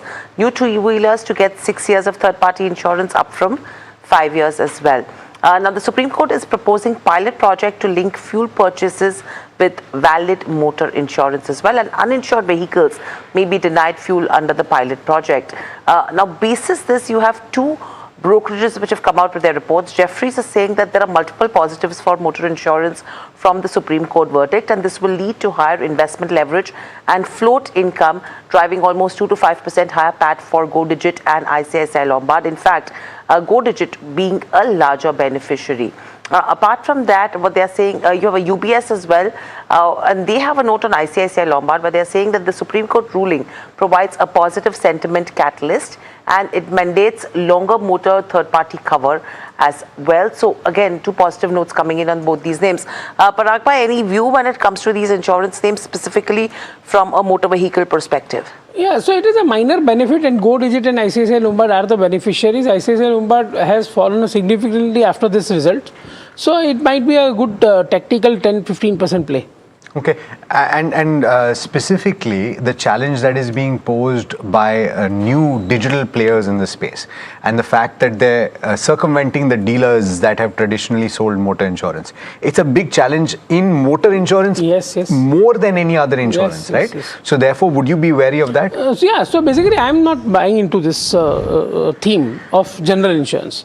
I'll stick to LIC right Stick to LIC. All right. What is LIC, by the way, today? It's flat. Still have the chance to buy. Okay. Still have a chance to buy after the 8% downtick yesterday. Let's talk about Godrej Properties when we're talking about numbers, and let's bring in Mahima, who's joining in to tell you about what stood out with the numbers. And their stock is up and about. It's up as much as 4%. Mahima? Right, so overall, if you take a look at how Q1 has panned out for Godrej Properties, all in all, it was a decent performance. But I think what's, making the stock run that 4% mark that we're seeing on the screen is largely on account of the operational metrics, which have done very well. Overall, even business development launches, remain very healthy, and collections have also risen. If we talk about the operational metrics, pre-sales has gone up by 22%. The FY27 guidance is at 39,000 crore. Collection has also gone up by around 18%, and the guidance here is of around 24,000 crore for the entire FY27. In terms of launches, they launched projects worth 10,500 crore GDV in just Q1. So all of that looking very healthy. Okay. Thank you so much for that, Mahima, for setting the context up. And before we go to the management to discuss more, thank you, Parag bhai, thank you, Kush, and thank you, Ajit, as well, for joining in. I mean, it's always good to get the views. And the highlight today, as Kush would mention, is Parag bhai's Nifty target of what he's actually watching out for. So that's with regards to where. A thank you goes to all our guests as well. But Godrej Properties, let's pull up that one on the screens. You know, why this one is interesting is because there is a huge divergence that we're seeing in terms of the sales collection versus the profitability as well, because at EBITDA level, they've still not broken even in a couple of the projects. Gaurav Pandey, MD and CEO at Godrej Properties, joins in. Gaurav, welcome to the show, and always a pleasure to speak to you. We've seen that divergence which has come in as well in terms of the way numbers have looked like. But let's start with your collections. 18% growth, which is healthy. You've entered the year with close to 1,500 crores in pending land payments, and this is for older deals. Given the EBITDA loss that you have in this quarter, is your current cash generation strong enough to actually fund your new land acquisitions without significantly spiking your net debt? I think the two ways to fund land acquisition. One is through generating good cash flows and creating operating cash flows to fund acquisition. And second is the debt headroom that you may want to use to drive growth. I think we're strong on both the perspectives. We've given a guidance of 24,000 crores of collections, and give or take, that will lead to close to 9,000 plus crores of operating cash flow within the year, if we, of course, ensure that the construction spends are happening on time and projects are completing well on time within the year in terms of different collectible milestones. So that's one bucket that will fuel growth. And the second is, we've set a upper limit of net debt ceiling of 10,000 crores, which would mean, give or take, net debt to equity of about 0.54 or 0.55, but still we have a strong opportunity of almost using 3,500 crores if we want to fuel growth. But you basically look at growth as a lever only if you feel opportunities are as exciting for every return, for every money that you invest. So at the moment, there's no compulsion to drive acquisitions per se, but yeah, I mean, we do continue to see great opportunities and we buy, but within these guardrails that we set for ourselves. Okay, so that's the guardrails that you've set for yourself. But if you're talking about a couple of the projects which have to beat recognition as well, when do you expect that recognition mix to actually turn EBITDA positive? I think here you have to understand, like I was explaining some time back, on how the accounting process works. And in this year, we've also given our very strong indication of how the revenue recognition could look like. So to give you a sense, in FY 25 and 26, the revenue recognition that happened on a P&L side was through a booking value of give or take 15,000 crores, where our economic interest in those booking value was about 74%.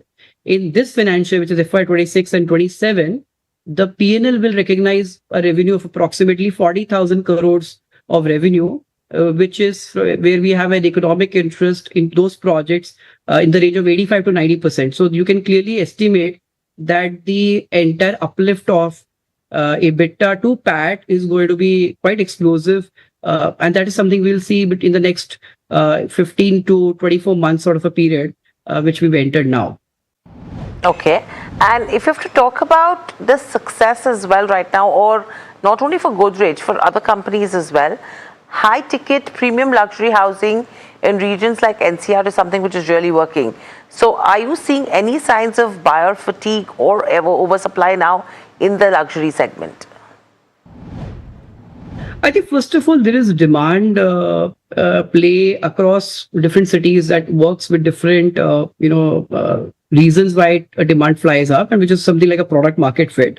To give you a sense, the market is overall looking very strong, with the exception of Gurgaon. Most cities in Q1 have seen a total volume, talking about market aggregate level, at about sales as about 10 to 25% growth, which is one of the highest numbers that you can see from a market perspective. Gurgaon has seen a marginal slowdown in Q1 purely because the supply has come less, and Q2 we'll see a lot of supply, and I won't be surprised that Gurgaon will see a good comeback from a overall absorption perspective. And again, there are different degrees of performance. So markets like Bangalore and Noida and Hyderabad are clearly doing extraordinarily well, and certain micro markets of Mumbai like South Bombay, western suburbs and Thane is doing very well. And then there are different markets and different maturity cycle, different stages of maturity which are behaving different ways. So again, it is very contextual, but yeah, I mean, fair to say that the market environment is slightly more positive as we enter this year than what it was, say, 12 to 24 months back. But yeah, I mean, one has to, of course, ensure that there's good product market fit. As far as the question of luxury goes, luxury is also a very widely and misused term. Luxury is also very relative in a particular geography. I would say there is demand across segments from mid-market to premium to luxury. And I think there are developers who are focusing on different segments in different micro markets. So if you're doing something in Worli, like for us, we do have a real luxury project in Worli or Golf Course Road. But there are many micro markets where we are focused, and consciously mostly in premium plus particular category. So there is great demand in luxury, but there is probably stronger demand where the bulk of India's population wealth aggregation is happening, which is the premium and premium plus segment, as we linguistically call. But it is unfair to say that there is lack of demand in one particular segment over other. I think it's mostly a micro market specific question and a developer strategy about it. Okay, so basically that's from a demand perspective. In terms of the impact of the West Asia crisis, the geopolitical concerns, which you've mentioned in the past as well, that you're watching it pretty closely, are you seeing any sentiment impact right now in terms of business, or are there concerns on the supply chain side as well? I think when the conflict started, I would say last 2 weeks of March, there was a sentiment drop through Middle East-led NRI sales, as they call it. But that sort of got very normalized by April per se.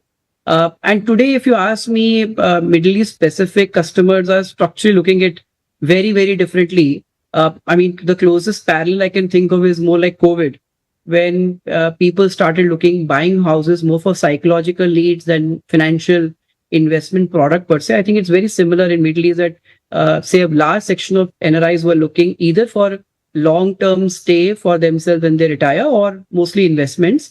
I think that thesis is now getting drifted more towards looking at coming back to India or not. I think there's a structural shift we might see in Middle East, but still very early to really sort of comment. On the supply side, there were, of course, disruptions, I would say, across sectors, but things started normalizing, say, about June and July. In fact, in prices for, say, products like steel have actually come down to February levels, and in fact reduced to February levels. But yet there's some products which saw supply shortages in tiles and marbles. But again, that supply side constraint has also got resolved between later part of June and July. It's been more or less normal. So I would say, yeah, I mean, there were some disruptions in April and May, and there is some amount of cost increase in certain products, but they have started seeing a reversal trend already, and supply side disruptions have minimized now. Okay, so disruptions have minimized. Now, my other question to you is in terms of whatever disruptions that have come in on the supply side, I'm sure that's had a bearing in terms of pricing or in terms of costs. Are there any plans to take price hikes that could be on the annual, or do you think whatever increase that you've seen is something that is manageable? I mean, price is very demand-led, and it is a good way to hedge the cost. I mean, to give you a rule of thumb, if theoretically, if the cost base were to be like this for the longest time and the conflict were not to resolve, I mean, we've done an assessment, it kind of eats away just 0.1% of profit margin per quarter. And I mean, even if it continues for maybe 6 or 8 quarters, it is not more than, in current context, not more than 1%, which easily can be managed. But of course, in some projects, you can do it because there is strong demand, and some projects you cannot do if it's very price sensitive product category. I think our pricing strategy is not just driven because of this constraint. I think wherever we see there are good opportunities to increase pricing, we've done that very consistently. But where we don't see, just because to manage a 0.1% margin potential risk, you don't take a knee-jerk reaction. You assess the demand environment and then take a call. So it's going to be a very project-specific call, but I don't see this as a very material risk at the moment. But yes, if the crisis continues, it's all rates go to like $200, I mean, then we're talking a very different problem altogether, which I see hopefully happening right now. Okay. So my last question then to you is, in terms of the targets that you have for regards to pre-sales, the ROEs, with the velocity of growth that you're seeing, does anything change? I mean, not really. I mean, it's too early to make a projections of what can happen next 18-24 months. I think we'll take one step at a time to project for FY28. But I think for this year, for sure, we are very driven towards delivering upon what we've given as a guidance. There is some amount of upside risk, but I think we've just done Q1 with a 22% growth against what we would have given as a guidance for the year. But I would still like to see 1 quarter time, and hopefully we would. Our endeavor, of course, is to beat the guidance and over-deliver. But I mean, it's too hasty to reassess whether we want to give a specific number. But yes, there is some upside risk. All right. So there could be a potential upside risk, and that's the key that you should be watching out for. But thank you so much for joining in. Always a pleasure to speak to you, Gaurav, and looking forward for many such conversations going forward. The stock, Neeraj, at the day's highest levels, 4.5% up move coming in there. But we'll quickly, in fact, go to the next one, which is Castrol India. Let's pull up that one on the screens and see what a Castrol is doing in trade. 3.5% up move coming in there. Puneet joins us to tell us what has really worked for a Castrol India this time around. Puneet, what are you picking up?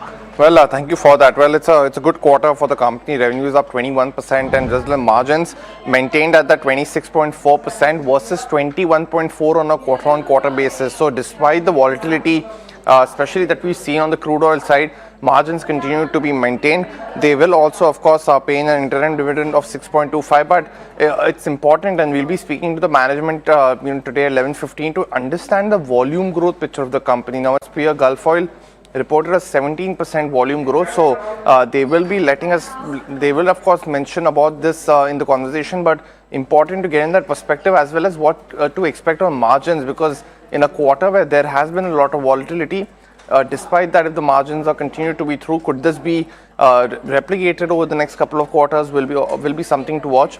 But a very good quarter for the company. It'll be important to mention the volume growth number, and that'll be something that we'll be watching out for. Okay, so that's with regards to where Castrol India goes. But moving on, Cummins India is another one that you should be watching out for in trade today. They will be reporting their numbers as well. The stock is at the day's highest levels ahead of the numbers. Now, what you should be looking out for? First up, Q4, it is a hyperscaler delivery that is unlikely to recover what we saw. I mean, what we saw in the first quarter is unlikely to be delivered in the first quarter of FY27. The power generation demand is what has been driven by data centers. Railways mining recovery is going to be boosting industrial demand as well. The commodity inflation could potentially weigh in on the margins, and West Asia disruptions could hurt export growth. The revenue number is seen at around 3,200 odd crores, EBITDA at around 674 odd crores, which is up around 8%. Margins are at 21% as well. But before we continue with this one, those are live visuals that are picking up. But the RBI governor is just walking in right now, and we're just probably, 15 to 20 minutes away from this speech. I think the key, Neeraj and Alex, is going to be, yes, earnings is important, but the commentary when it comes to the monetary policy is what we're watching out for. The status quo is what the majority is saying. I would guess that's the safest assumption to do. Let's see if there is any surprise out there or no, but the key question will be that whether that surprise comes with a surprise commentary, or is it, how do I say, status quo with maybe a surprise in the commentary. I think that those are possibly the two outcomes that you talk about, if you will. Okay, what we're getting ready for the policy, what we do is take a break, come back, full tilt towards the MPC decision and the commentary. Stay tuned.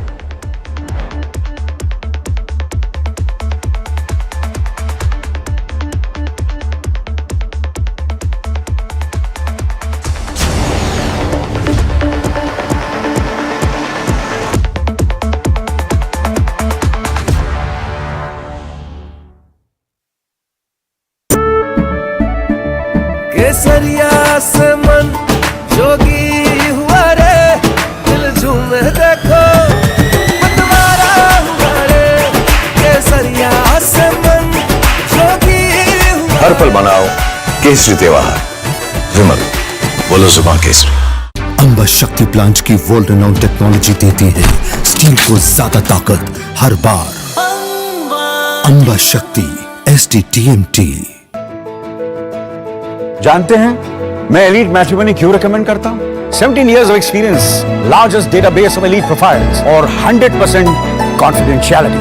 Elite Matrimony, India's most successful matchmaking service for the elite. POK के firing range में खड़े हैं.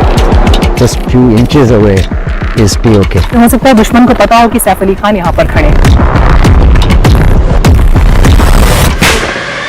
Is it fire?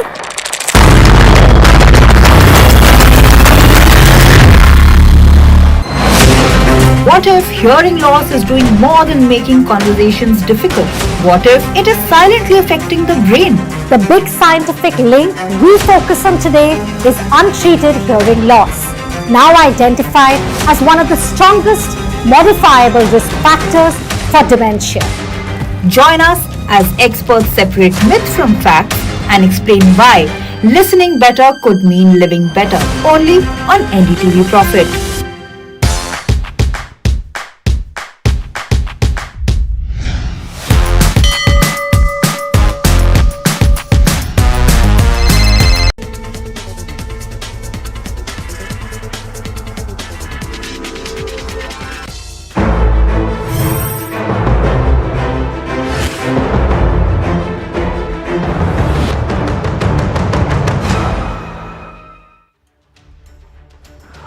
Welcome to the policy coverage on NDTV Profit, and the next 45 minutes we'll preempt what the meaning of some of the moves could be, get you the policy statement and the governor's speech, of course, and then, of course, dissect the policy for the subsequent 30 minutes.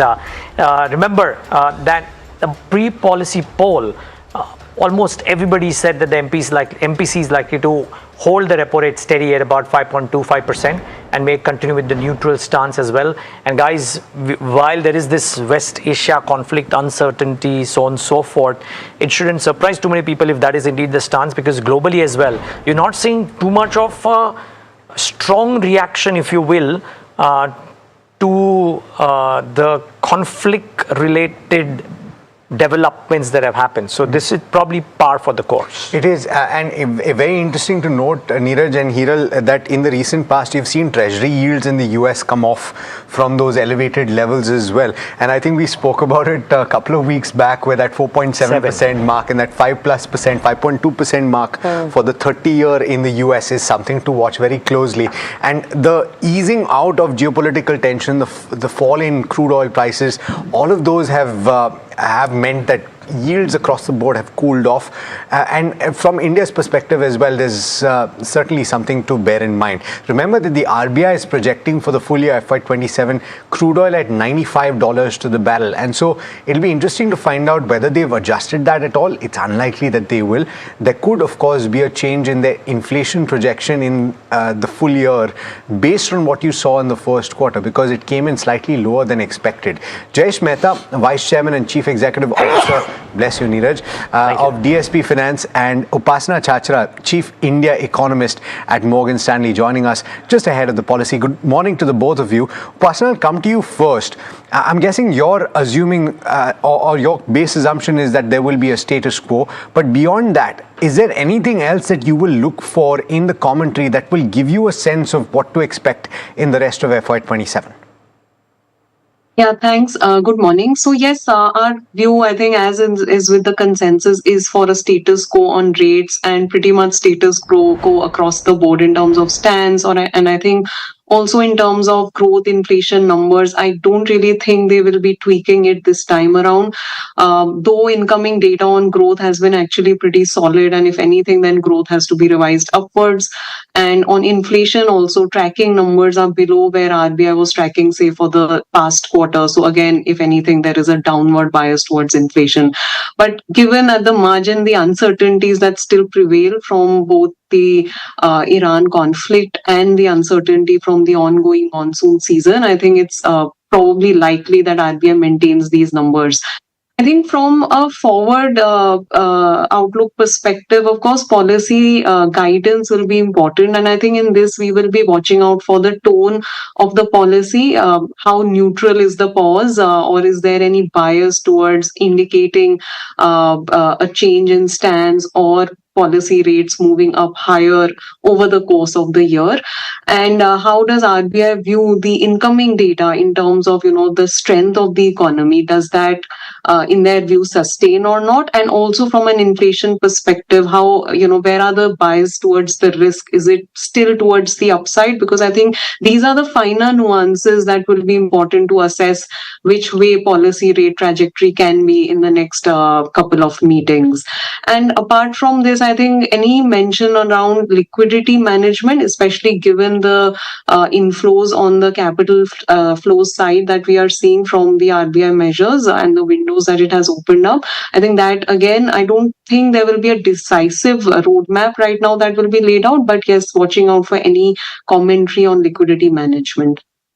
Thank you, Upasana, for that. Let me get in Jayesh Mehta as well. Jayesh, good morning. Taking cues from what Upasana is indicating right now, what's the bigger risk today if you had to look at it? Would it be inflation forcing the RBI's hands, or would you look at growth slowing because the policy stays tight for pretty long?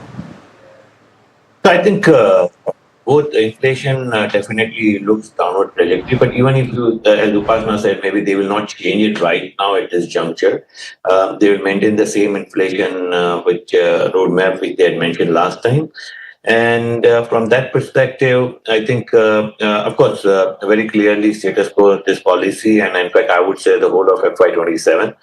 In terms of growth, yes, the growth has been better than expected, but second quarter is kind of people are expecting some lower down. So maybe not this policy, but they may revise it up if required in the next policy if the things does not get global things does not get worsened from here. But at this juncture, it looks pretty good. But that is, as I said, like this juncture and the way the geopoliticals are moving, I think every day is a new change. But yeah, as of today, even if there was some mildly, even if we were in last week where it was slightly different scenario, I would not expect RBI to hike rate. And in past also we have seen whenever it is something to do with global kind of situation, we don't really make the rate changes here. So from that perspective, I do expect status quo. In terms of, I think most of the indication would be the same. Maybe I would love to see. I don't know whether they would, or maybe post press conference, something on the FX side. With there's so much of inflow coming in, more than expected inflow coming in before September, and maybe we'll end up maybe at 70, 80, 90, $100 billion. Currency still not appreciating. That's a little bit challenging.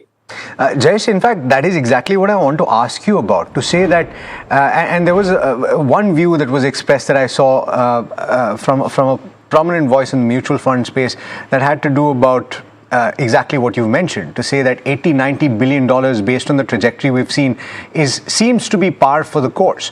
So could there be a step in by the Reserve Bank to say that we'll close the window earlier than anticipated? Because ultimately if you get too much also, it's a problem that you'll have to face down the road.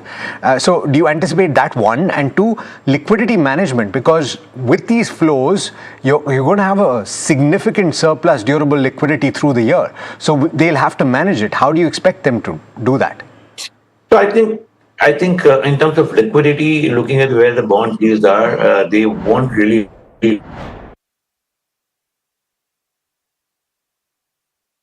suck out liquidity. Maybe that is the situation they may do. In between also, if you look at it, when we had too much of surplus security, as we are talking about long-term repos, and I think they will manage it through long-term repos.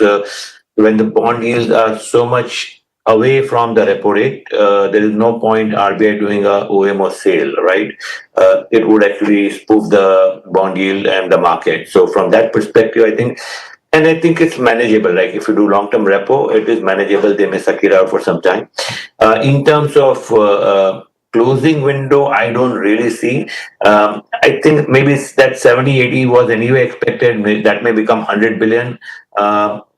It does not really matter if we, at this juncture, our currency has suffered a lot. So to that extent, if we get a respite for 3 years, that would be well managed.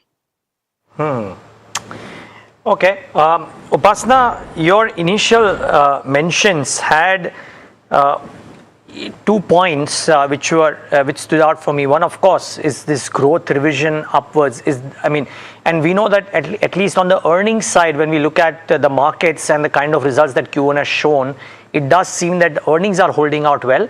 Is per se high frequency indicators indicating that growth overall, even in the unlisted space or otherwise, is also looking strong?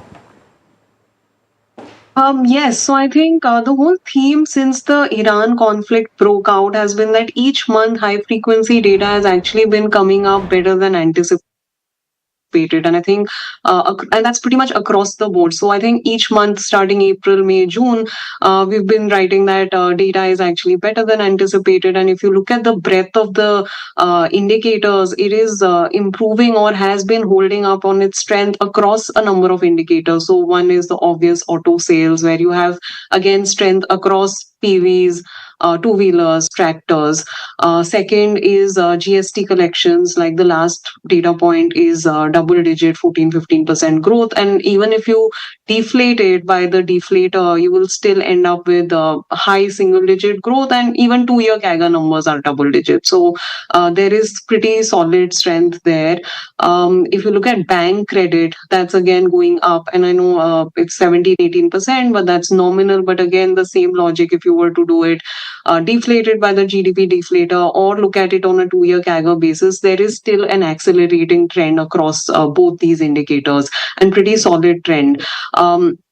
The mix of credit growth is also good in my view this time, because it's not just lopsided towards retail. You are seeing pickup in corporate credit as well. And again, corporate credit across large, medium and MSME industries.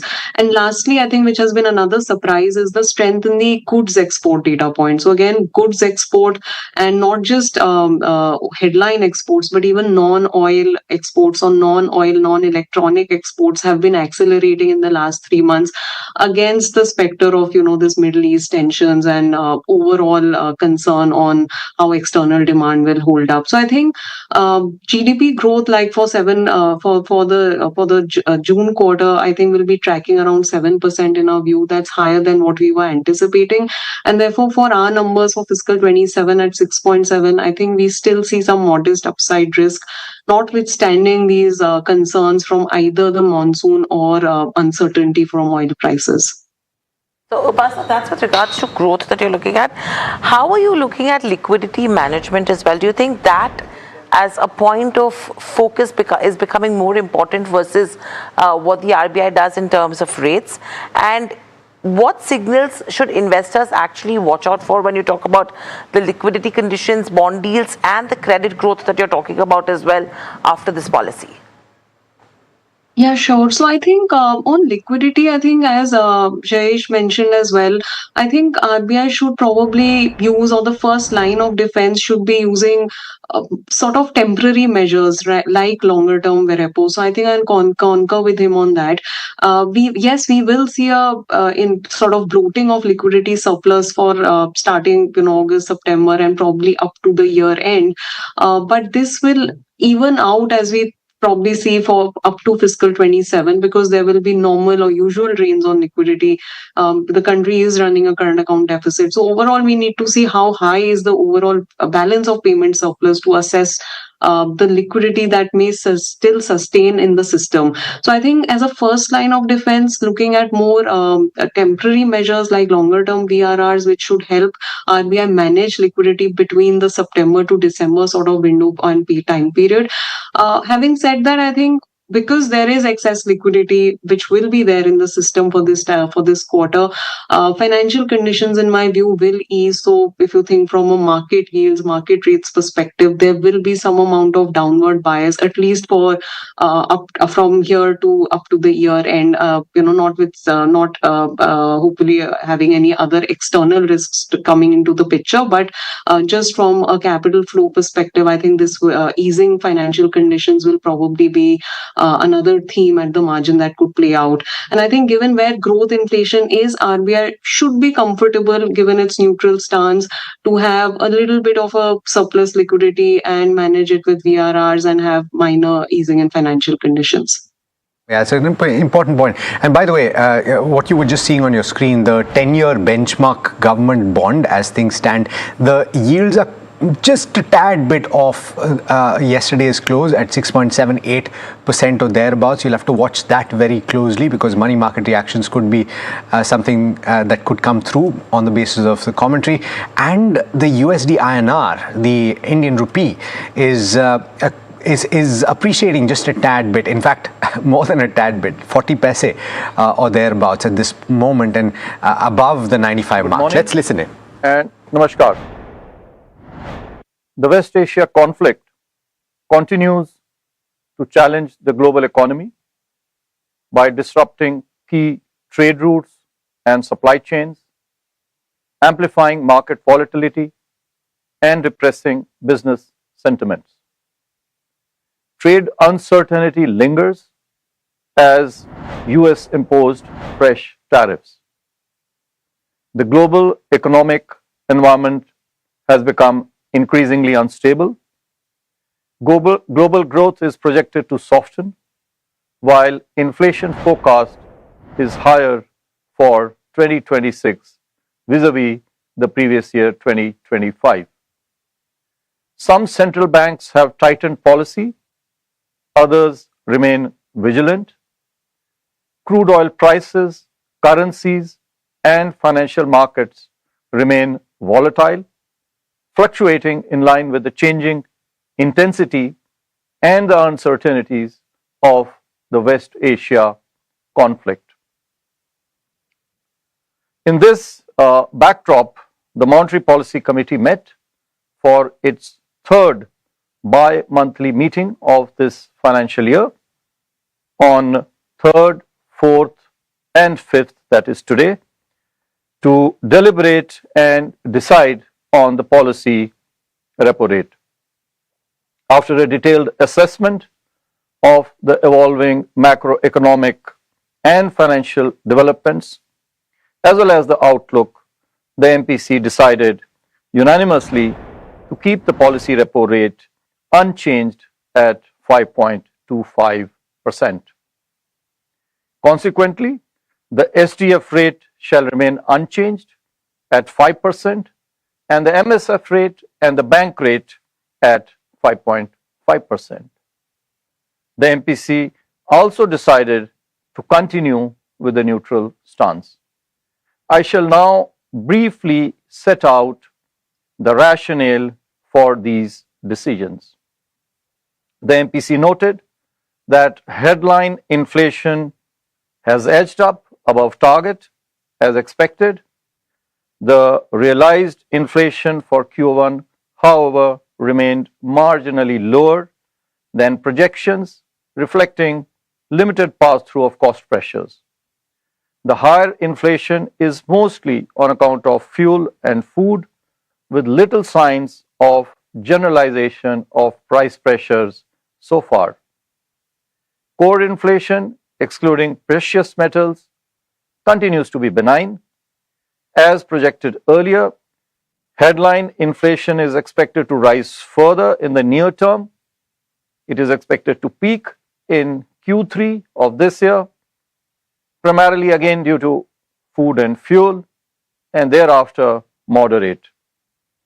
The underlying inflation reflected by core inflation excluding precious metals, which has been benign for some time, is set to align with core inflation towards the end of the financial year. Growth continues to be supported by the resilient domestic demand, sustained expansion in manufacturing and services activity, and robust exports. It reaffirms India's position as the world's fastest growing major economy. To sum up, the MPC noted that even though headline inflation is projected to increase, it is primarily on account of supply side pressures caused by food and fuel. It is not getting broad-based. Core inflation continues to remain moderate, and it is expected to decline after peaking in Q3. Growth, albeit resilient, is expected to be lower in this financial year. The outlook, however, is hazy because of the uncertainties regarding southwest monsoon, El Nino, geopolitics, and global trade policy. There is a need for greater clarity to emerge, especially regarding inflation, its path and composition, before taking any policy action.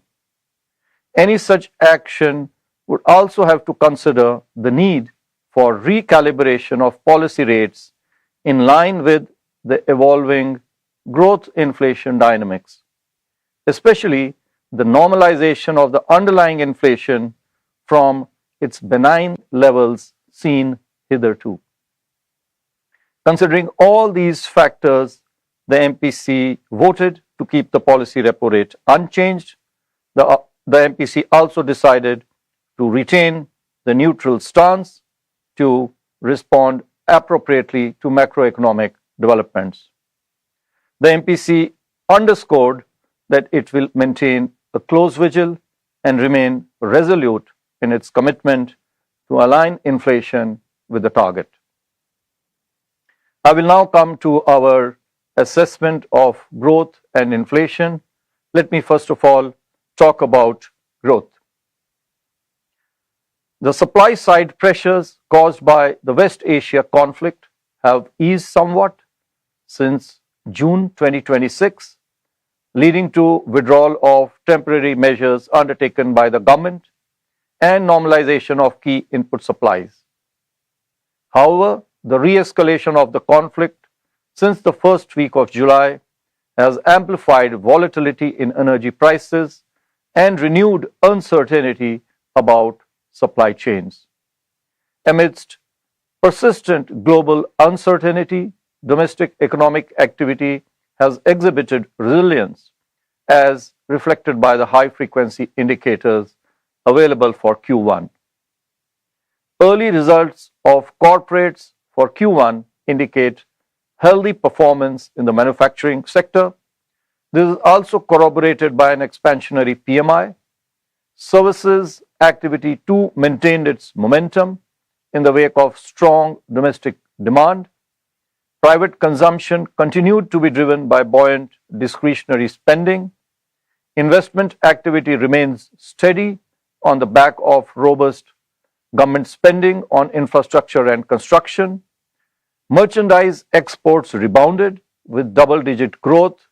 Services exports growth sustained its momentum. Overall, the Indian economy performed better than expected in Q1. Looking ahead, the prospects for agriculture are clouded by deficient and uneven southwest monsoons amidst El Nino conditions. The reservoir levels, which remain close to normal, bode well. The government's initiatives for crop diversification, including short duration as well as climate resilient crops, and water harvesting and conservation inter alia are expected to mitigate the impact of deficient rainfall. Although manufacturing sector may face cost pressures, the growing diversification of global supply chains should help mitigate the impact. Services sector is expected to maintain its buoyancy on the back of strong domestic demand. On the demand side, impact of weak monsoon on rural consumption may be partly offset by supportive allied sector activities and various government schemes. Buoyancy in services sector and steady employment conditions should support urban consumption. Strong capacity utilization, robust credit flow, and the government's continued thrust on infrastructure are expected to sustain investment activity. Net external demand is expected to derive strength from bilateral trade agreements, many of which have been recently concluded, and some of which are now being operationalized, as well as the market diversification efforts of our manufacturers. Renewed tensions in West Asia, which are disruptive of global supply chains, volatility in international financial markets, and weather-related shocks, however, pose downside risks to growth. Taking all these factors into consideration, real GDP growth for this year is now projected at 6.7%. This is 10 basis points higher than our previous projections. Q1 at 7%, Q2 at 6.4%, Q3 at 6.5%, and Q4 at 6.8%. The risks are evenly divided. Let me now talk about inflation. While CPI inflation increased to 4.4% in June after remaining below target for 16 consecutive months, it turned out to be lower by 30 basis points than what was our earlier projections. The increase in June was primarily due to higher food, fuel, and fuel-induced inflation in select categories such as restaurant services. Notwithstanding the pressure from higher input costs, core inflation, which excludes food and fuel, remain unchanged at 3.9% in May and June. Core inflation, excluding precious metals, was even lower, 2.3 to 2.5% during this period. Going forward, El Nino impact on temporal and spatial rainfall distribution continues to remain a major risk, although proactive supply management and adequate stock of food grains should provide comfort. Global oil prices have remained highly volatile, with sharp two-way movements triggered by geopolitical developments. This blurs the near-term outlook. Although generalized inflation pressures continue to remain modest so far, the risks of second-round impact of higher food, fuel, and other input prices translating to broad-based inflation persist. After considering all factors, CPI inflation for this year is now projected to be 5%, 10 basis lower than our earlier projections, with Q2 at 4.7, Q3 at 5.9, and Q4 at 5.5%. Inflation for Q1 is projected at 5.3%, with risks being evenly balanced. Core inflation is projected at 4.3% for this financial year. Core inflation, excluding precious metals, is projected to be lower than core, although it is likely to align with core inflation towards the end of the financial year. Let me now talk about liquidity and financial market conditions. System liquidity, as measured by the net position under the LAF, the Liquidity Adjustment Facility, stood at an average daily surplus of 1 lakh crore rupees since the last MPC meeting. Going ahead, the usual return of currency during the monsoon season, drawdown of government cash balances, and our special measures to attract capital inflows are expected to aid banking system liquidity in the near term. Since the June meeting, the Walker weighted average call rate traded within the policy corridor. It averaged 5.31%. Short-term money market rates, especially rates of commercial papers and certificates of deposit, moderated in July.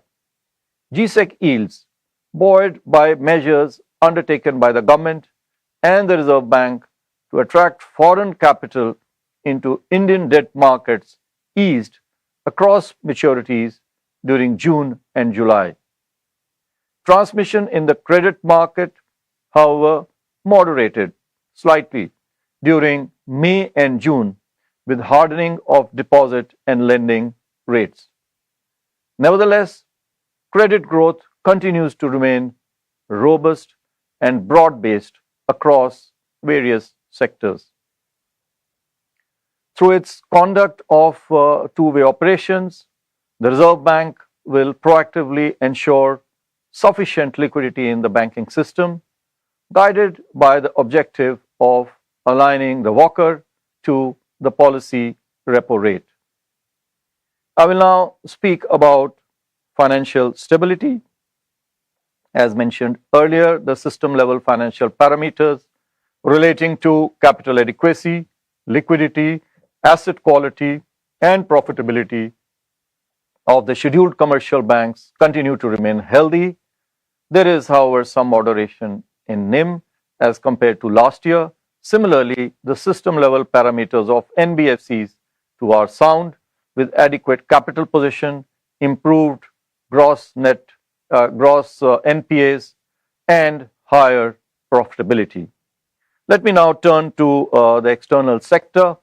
Despite the challenging and turbulent global macroeconomic environment, India's current account deficit last year remained modest, much below the levels considered to be sustainable for emerging markets. During April to May this year, the current account recorded a surplus of $2.8 billion US, primarily led by services trade and strong remittance receipts. In Q1, India's merchandise trade deficit widened to about $86 billion from about $69 billion in Q1 of last year.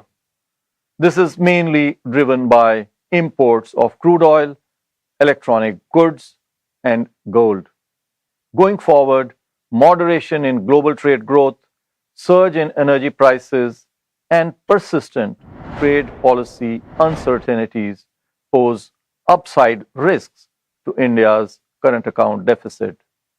On the other hand, implementation of the India-UK trade deal, along with many other recent agreements with major trading partners, healthy services exports, and buoyant inward remittances are expected to mitigate these risks.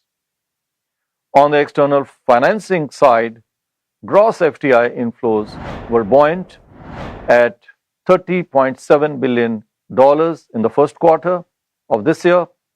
They are higher than $26.7 billion in the same period last year. This underscores the continued interest of global investors in India. Net FDI inflows also mainly driven by higher gross inflows and a slowdown in growth of outward FDI increased during the period. Moreover, FPI to India has seen a turnaround in June and July this year with net inflows of $7.1 billion US. This is, of course, primarily driven by the debt segment and after registering net outflows during April and May of this year. Going forward, capital flow measures undertaken in June will support inflows. As a result, the balance of payments is expected to register a healthy surplus. India's foreign exchange reserves continue to be adequate in terms of the standard metrics of reserve adequacy, with import cover of over 10 months and external debt cover of almost 91%. As for the exchange rate, as mentioned earlier, we will continue with our policy of it being determined by market forces, while at the same time curbing excessive volatility, checking speculative behavior, and preventing disorderly movements so as to ensure that it is not out of sync with the fundamentals or it is not disruptive of economic activity.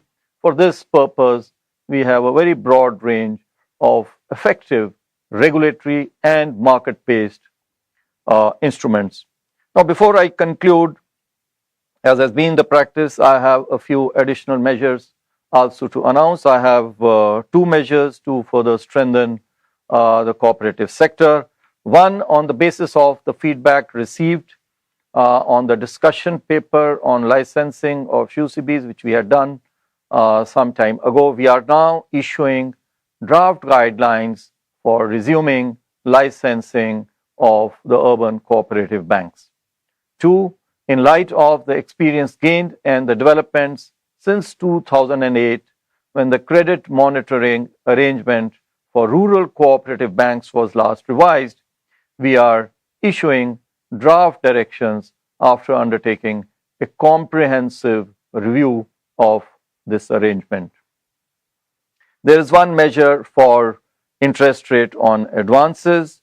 In order to enhance transparency in lending rates and further strengthen consumer protection, it is proposed to harmonize and standardize the regulatory framework on interest rates on advances for all regulated entities.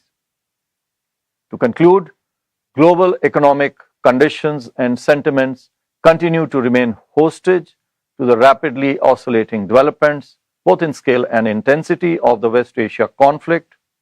While these have impacted the domestic growth inflation outlook adversely, the stronger macroeconomic fundamentals of the Indian economy are helping navigate this global shock resolutely.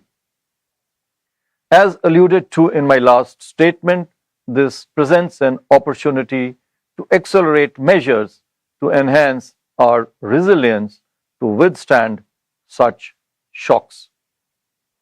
We shall continue to implement policies that further fortify our economy, whether it is facilitating sustainable growth or promoting consumer protection, whether it is preserving stability of prices, the financial system, or the currency. We will do whatever it takes to ensure the same. Thank you, Namaskar, and Jai Hind. All right. Well, that's a word coming in from the RBI governor. And it could be said that this was along expected lines. Let's pull up the markets and see what's happening while we're at it. Some key factors for you to bear in mind if you're just tuning in. The policy rate has been kept unchanged. This was broadly expected. The MPC voted unanimously to do so. The other thing that's kept unchanged is the stance, and that has been retained at neutral. The few changes, if at all, are marginal changes to the projections for growth and inflation. The GDP growth forecast for FY27 is 10 basis points higher at this juncture at 6.7%, and the governor has pointed to the risks being evenly balanced. Inflation, CPI inflation in FY27 seen at 5%. This is 10 basis points lower than earlier forecast, and this is on account of the first quarter coming in lower than expected. It's expected to pick up in the third quarter, in fact peak in the third quarter. This is both headline inflation as well as core inflation at 5.5%, or actually 5.9% in the third quarter, and subsequently it's expected to come down to 5.5% in the fourth quarter and then 5.3% in the first quarter of the next financial year. Core inflation for the full year FY27 is seen at 4.3%. We've got former Deputy Governor of the Reserve Bank of India, R. Gandhi, joining us right now. I'm sure that Mr. Gandhi has listened to the speech as avidly as we have. Good morning to you, sir, and thanks so much for taking the time. Give us a sense of what you think the deliberations might have been like, as somebody who has been in that room with the kind of uncertainty that we're currently facing on the external front. The choice has been to maintain status quo. What do you have to say about that? Thank you. Good morning, everybody. Yes, the announcement by the MPC is as expected, widely expected. Nobody, or rather very few, really expected any change in this, both in the repo rate and even on the funds. And the projections that has come forward now, that is presented by the governor, there are some changes between what has been projected in the last MPC meeting and today what has been projected. So obviously the discussion would have been around the changes which caused these changes in the projection. And in my opinion, the MPC would have noted that the core mandate of the Reserve Bank, that is relating to maintaining the inflation at the accepted level, that is where the entire discussion would have been around. The projected inflation compared to the previous one, actually it is less by 10 basis points, and projected growth is also higher by 10 basis points.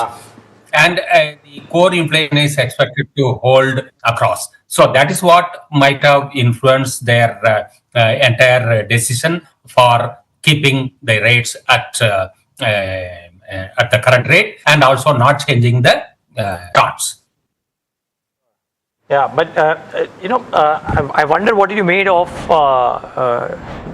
on the growth commentary that the RBI has given, because one would have anticipated, and some people were estimating, that there will be fairly strong commentary on growth given the high frequency indicators and Q1 earnings as they've shaped up. That didn't quite shape up as the way the expectations were. Of course, the high frequency indicators relate to the immediate prospects of growth, whereas growth projections relate to 1 year ahead. So there they have to factor in the current uncertainties in the scenario, both in the geopolitical and on the tariff and other fronts. That's why they have been cautious in terms of not making too many changes with reference to the projected growth rate. So growth is, as mentioned, the government mentioned also, in the high speed, high frequency indicators that indicate the current scenario or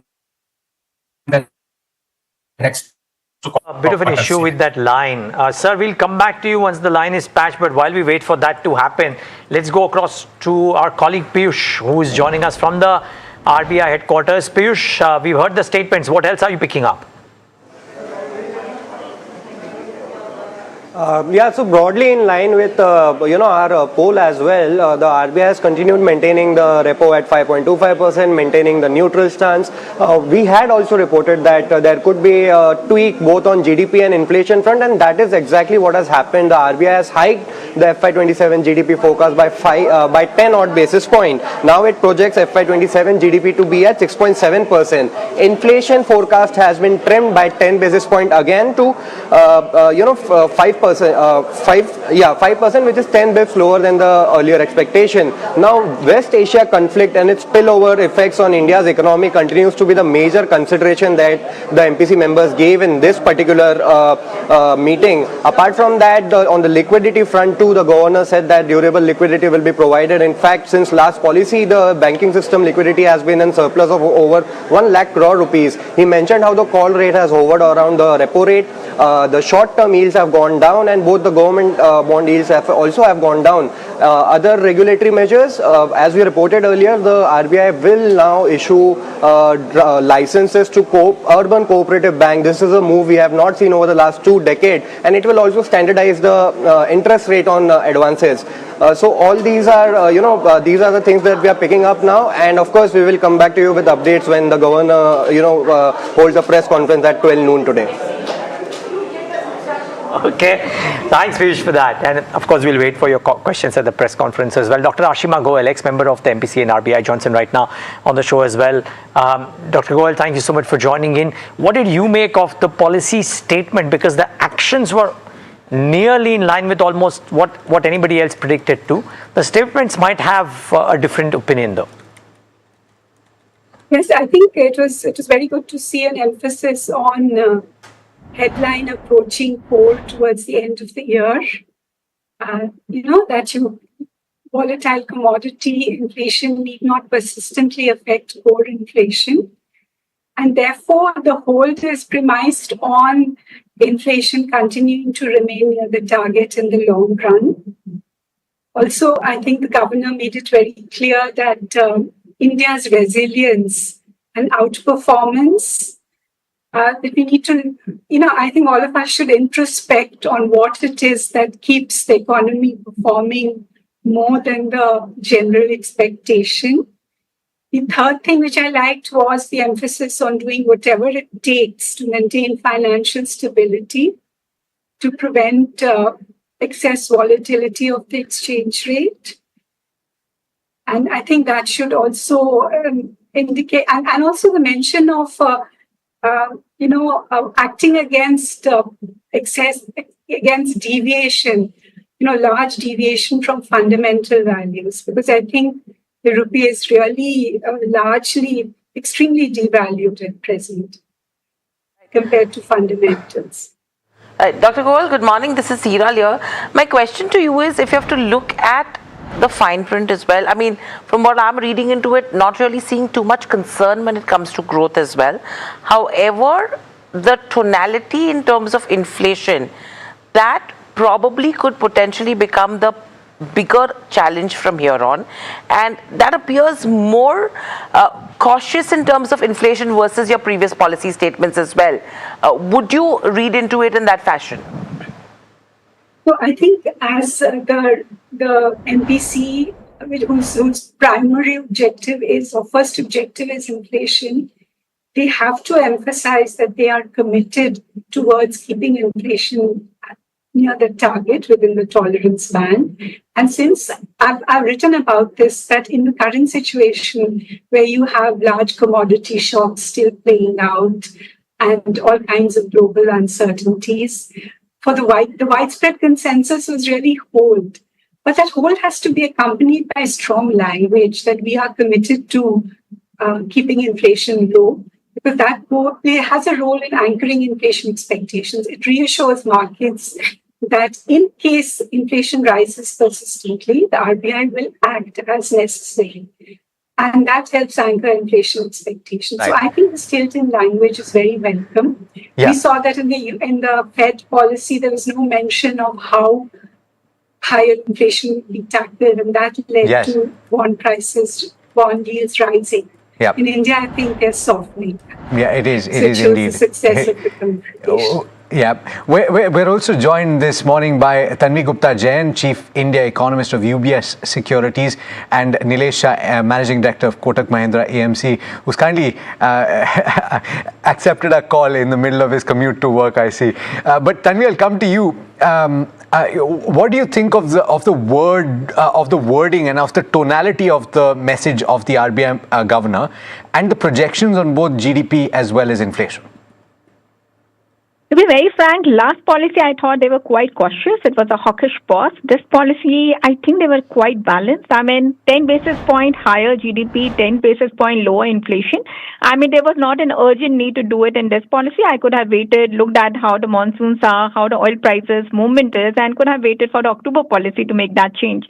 But I think they wanted to signal that the demand in the economy is still strong, and that's why GDP growth going up from 6.6 to 6.7%. It was more a signaling that the demand, despite the external shock, despite the geopolitical conditions, and despite the stronger El Nino concerns, things are okay on the ground. And I think that signaling was a very important step. So I would find this policy more that wait and watch, very balanced. If you look at our forecast at UBS, we actually don't have a rate hike in our forecast for FY27. That is not to say that a 50 basis point rate hike is not possible, but right now, at least for the August and October policy, we are seeing rates on hold. But I would say I would take today's policy as a very balanced policy. Definitely didn't feel like very hawkish. GDP growth 6.7, exactly in line with UBS estimate. However, on the inflation front, even though the core inflation was in line with my estimate, but I have a headline CPI inflation of 4.8. RBI is now at 5. And we'll see how the food inflation shock is going to behave, because so far the crop sowing, decline, which was 21% the first week of July, has narrowed to 3%. So things are looking on the ground much better, despite the geopolitical and the weather-related disruption. Yeah. Nilesh bhai, thanks again for joining us while your commute, and Tanvi made a very important point, of course. Belated birthday wishes to you, Nilesh bhai. And I wonder if the statements that have come in around growth and around inflation per se are in line with what you would have thought, and what Tanvi said, that things on ground are looking a lot better than what the West Asia conflict might lead us to believe. So Neeraj bhai, we are in a situation where past is looking very perfect. IIP numbers, inflation numbers, growth numbers, corporate earning, everything is coming ahead of expectation on a positive side. But the future continues to look little bit of tense because of monsoon, because of Middle Eastern situation. And RBI on inflation was ahead of market estimate. Now it has narrowed down the gap. And on growth side, I think market is still below RBI's estimate, but we'll have to see how situation shapes up in the monsoon season. So net, a very balanced policy. Past is perfect. Future is little bit tense. Okay, so Nilesh bhai, good morning. Hiral here. So what is that single biggest message that markets should actually take away from today's policy, if you have to look from the equity side of it or even from the debt market side of it? So for equity market, earnings growth have been supportive. The geopolitical challenge continues to remain. But most important thing is the IPO supply. The pipeline is huge side. For the debt market, I think it's a status quo policy. A lot will depend upon how government provides for 8th pay commission recommendation. It is effective 1st Jan 26. Will they provide in FY27? That's about 4 lakh. No, so that's an important point. Look, so I think most of the point was made by Nilesh bhai about the liquidity situation, right? But let me ask Mr. R. Gandhi, who's back with us, about that very fact, which is that the governor has spoken about two-way operations being used, and this is the exact words that he used in his statement, to manage that liquidity situation, to ensure that there is sufficient liquidity. Mr. Gandhi, at this point, it's not a problem of sufficient, it's actually a problem of plenty. And so how is this going to be managed in your opinion? Yeah, that's right. That's earlier also in our discussion, Jayesh did mention about that. When 80 billion or $100 billion come, and that would pump in further liquidity into the system, that would mean that Reserve Bank will have to absorb quite a bit of temporary liquidity from the system. So there will have to be measures. Obviously, they will. That's what he said, that in both ways we'll be operating, while supporting the rupee to curtail the volatility and keep the exchange rate stable. And along with that, that would mean that both it may have to pump in dollars and it may have to purchase dollars also from the market when it comes through. And when the liquidity is very surplus beyond the requirement, then obviously Reserve Bank will have to absorb that through various means, because it has got various tools under its kitty to apply that. And we also have to remember that this year the deposit growth has been lagging behind the credit growth. Credit growth has been very robust, and the banks would need liquidity also to, because come October and onwards, the credit offtake usually will be much higher. That means that banks will need liquidity. So that way, it will be possible for Reserve Bank to manage the liquidity requirements, both for to support the credit growth and also to support the to maintain foreign exchange rates at a stable level. So it will have to be operative on both the markets, on both the sides as.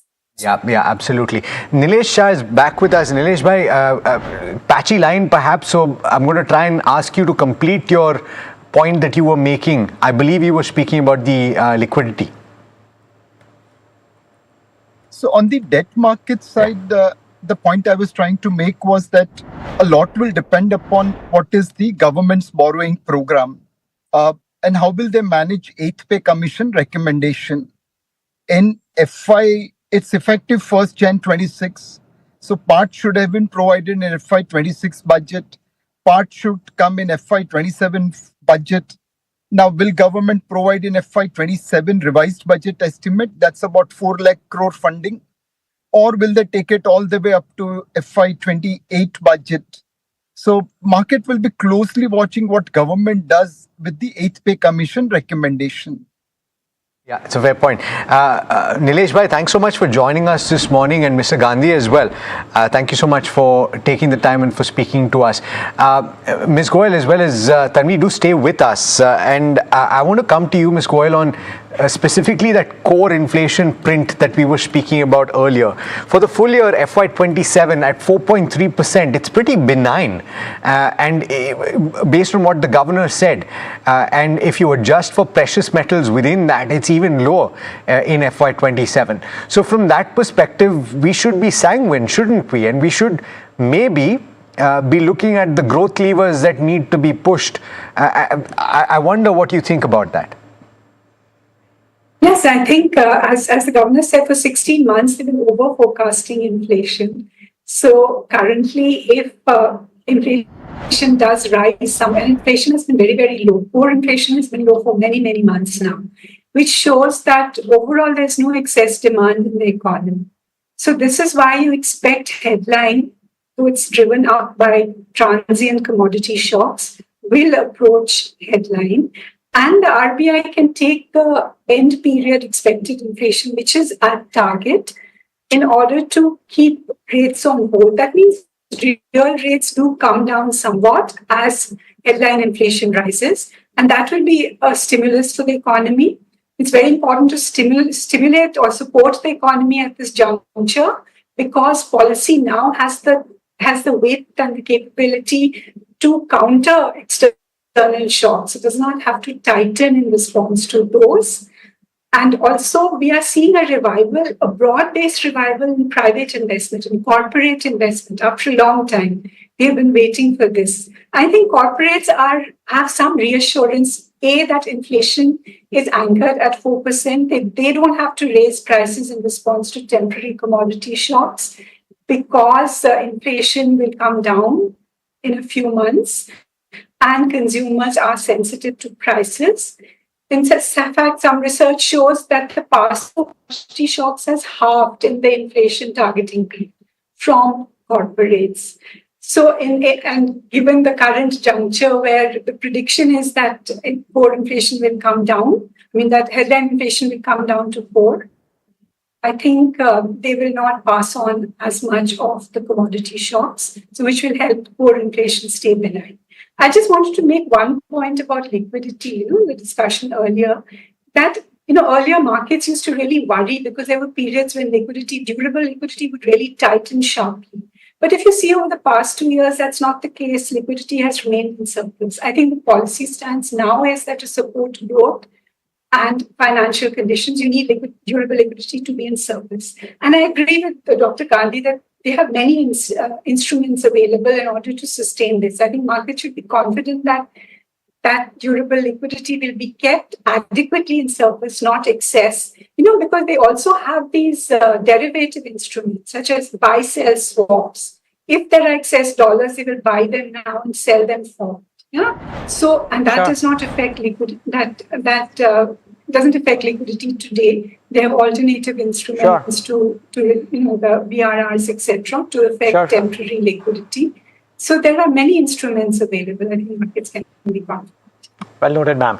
Appreciate your time, Dr. Goel. Thanks so much for being with us today and giving us your thoughts. We are also being joined by Mr. Ravi Ranjan, MD of SBI. But Mr. Ranjan, I just urge you to stay on because I have to take one final question with Tanvi Gupta Jain of UBS. And Tanvi, in some sense, is there anything within this policy statement, because the action wasn't a surprise, anything within the policy statement that was a surprise to you? We've kind of now getting used to the governor springing one small surprise every statement. This time around, that was missing. Maybe it's par for the course, but did anything catch you by surprise? Not really. I think the signaling was really good because they are kind of ensuring the market participants that the growth is strong, inflation is sliding down, and plus, the change in the core inflation forecast. I think that was very interesting. 4.7, you're bringing it down to 4.3. Despite over the last since the last policy, oil prices have been volatile. We have seen oil even going as high as 100. Today it is trading below 80. So I think that signaling device is something which I don't see market was pricing in. 10 basis point bringing down the headline inflation is something I can be okay. 5.1 going down to 5, but core inflation going down from 4.7 to 4.3 is definitely a very positive signaling.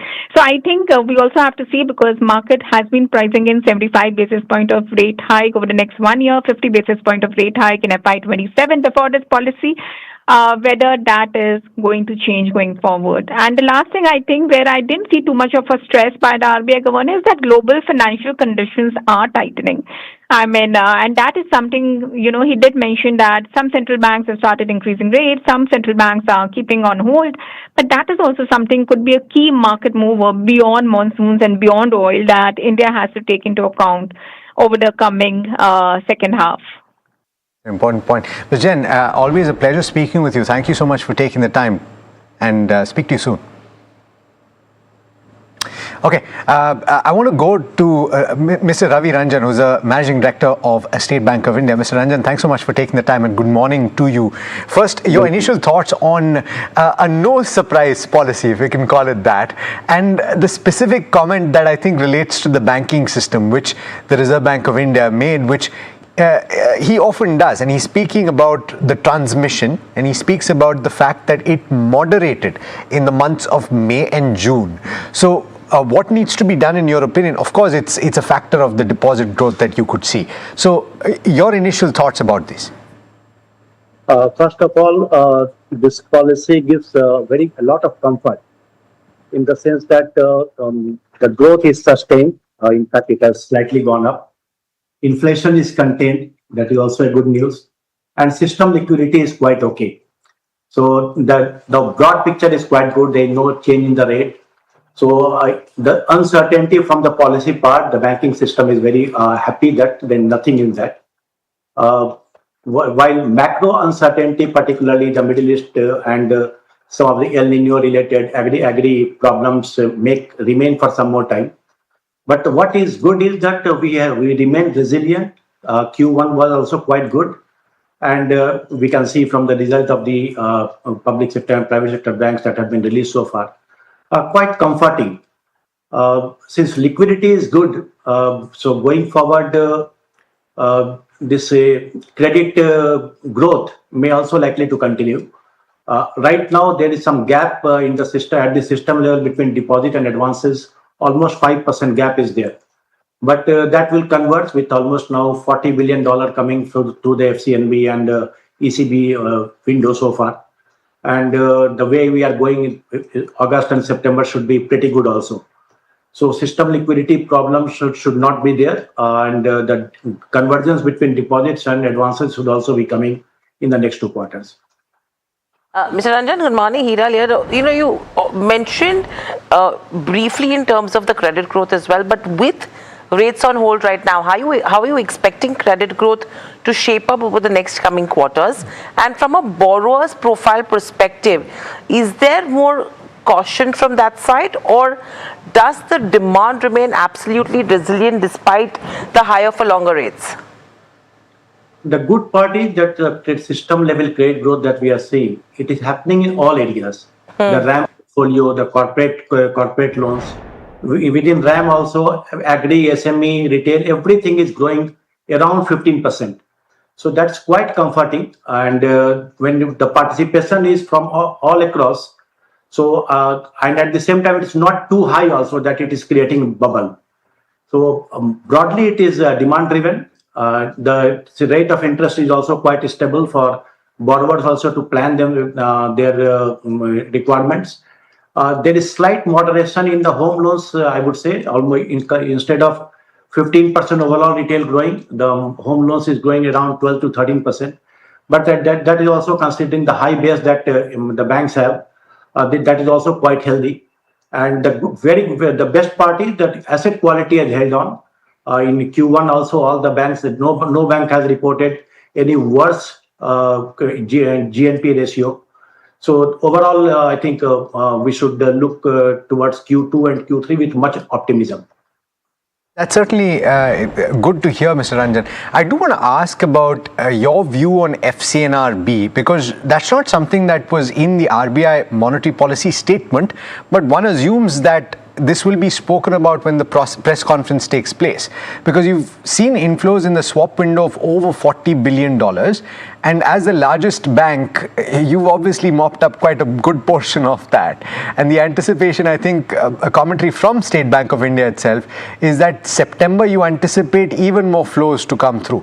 So what are the pros and cons, in your opinion, of overshooting even the initial optimistic numbers for the system as a whole, when now we're talking about $90 billion on the top of flows that could come through? The good part is that why I talked earlier about the gap between deposit and advances of 5%. Yeah. So if the FCNB liquidity continues or accelerates in the next 2 months, this will further help us in this maintaining LCR, maintaining a better CD ratio. So all these things will be pretty good. And mind you, this deposit is coming without any requirement of CRR also. So the net cost of funds, that will also go down for a lot of banks, particularly who are dependent on differential interest rate for bulk deposits. So the NIM, it is a NIM accretive for most of the banks. It is good for the CD ratio, and it's good for overall quality of banking system in the country. Yeah. Mr. Ranjan, just a follow-up there. Good morning, Neeraj here. While there have been conversations in the first couple of months about what's the quantum of funds that will come in, I think the recent data seems solid. You guys are amongst the leading players out there too. Do you reckon that come August, September, the numbers could well surprise? Part one of my question is that. Part two, will the RBI post this September limit getting over, will there be something in terms of a move or in terms of parking the funds in a way that when the redemptions eventually come about does not disrupt in any fashion? Will some moves need to be taken for that? As far as I remember, neither the RBI or not any of the banks have given any target. By initial estimates from different agencies have been between 60 to $200 billion. So what I am expecting is the way it has is panned out in the first 2 months. Probably we may end up at the higher end of this bracket. So close to $90-100 billion, and that will be quite good. Now the whether this will impact the good part is that this will be good for the CD ratio and the credit growth. How RBI plans to use this fund for requirement 3 year or 5 year down the line, that is still not clear, at least at our level. RBI must have planned. They have to look at short term, medium term, and long term requirements also. But the good part is that even the USD INR, it has stabilized. It is stabilizing around 95, 96. So the pressure on rupee that was there, that has also come down. So overall, I think of course it is still 2 months to go before this window closes, and after that probably the banks and central banks may sit together and come to a definite strategy how to use these funds. That's on FCNRB and what everyone's looking at. The other question, Mr. Ranjan, I have is with regards to our inflation course. I know we spoke about it, but now the governor is expecting inflation to peak in the third quarter of FY27. Do you think inflation risk could actually probably impact the consumer borrowing behavior, number one, and eventually impact the repayment capacity as well, specifically in certain retail as well as MSME segments? How are you looking at that chain of treatment? Probably if you would ask me this question 2 months back, the response would have been more in what you are asking. But the things have changed for the better in the last 2 months. Inflation at overall number as well as trajectory both look within the in fact much below expectation, and we should be able to manage this around 4 to 5% for the rest of this financial year. So this will if it remains below 5%, I don't think it will impact the consumer behavior, because this is what everybody's expectation is. And that's why we are seeing that while the demand is also good, the credit quality has also been resilient. There is not much pressure either in terms of gross NPA or even in SMA area. So banking system is quite stable that way. Indeed. Mr. Ranjan, as always, an absolute pleasure speaking with you. Thank you so much for taking the time today. Thank you. All right. By the way, take a look at the markets and don't pay too much attention to the percentage change. Take a look at the level, as Neeraj was saying earlier today for the benchmark in particular, right? 24,615 being held. The Sensex up about 0.4%. The Bank Nifty at 57,800 plus.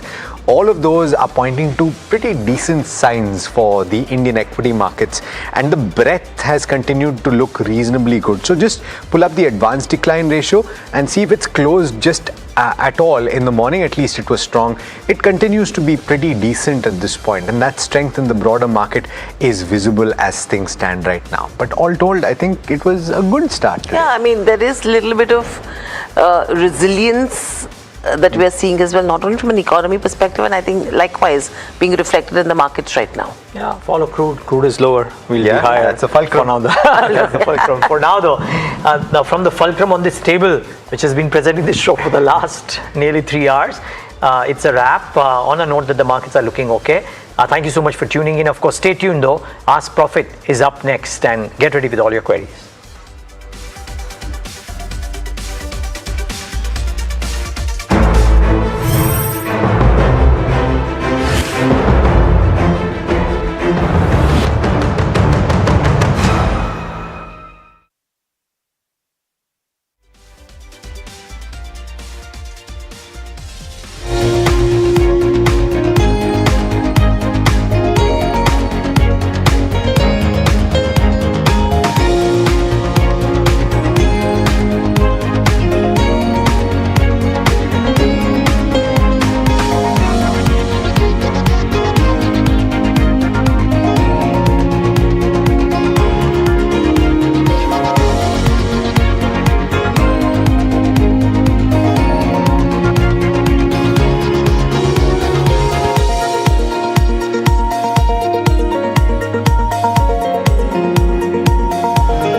केसरिया से मन जोगी हुआ रे दिल झूमे देखो मतवारा हुआ रे केसरिया से मन जोगी हुआ हर पल मनाओ केसरी त्योहार विमल बोलो जुबान केसरी। अंबा शक्ति प्लांट की वर्ल्ड रेनाउंड टेक्नोलॉजी देती है स्टील को ज्यादा ताकत हर बार। अंबा शक्ति SDTMT। जानते हैं मैं एलीट मैट्रिमोनी क्यों रिकमेंड करता हूं? 17 years of experience, largest database of elite profiles और 100% confidentiality. Elite Matrimony, India's most successful matchmaking service for the elite. ये लीजिए भाई, मैंने बनाया एक व्हाट्सएप आपके साथ, खाइए ना। ऐसे आप कहाँ से हैं? हरियाणा। कब गए थे लास्ट वहाँ पे? 1.5 महीने पे। आपकी फैमिली है और बच्चे हैं? 3 साल। मिस करते होंगे आप उन्हें ना बहुत। फैमिली विजिट करना अलाउड है? चैनल तक अलाउड। 1 हफ्ते की शूटिंग के बाद मुझे घर की याद आ जाती है। See the sacrifice is unbelievable, you know. What if hearing loss is doing more than making conversations difficult? What if it is silently affecting the brain? The big scientific link we focus on today is untreated hearing loss, now identified as one of the strongest modifiable risk factors for dementia. Join us as experts separate myth from facts and explain why listening better could mean living better. Only on NDTV Profit.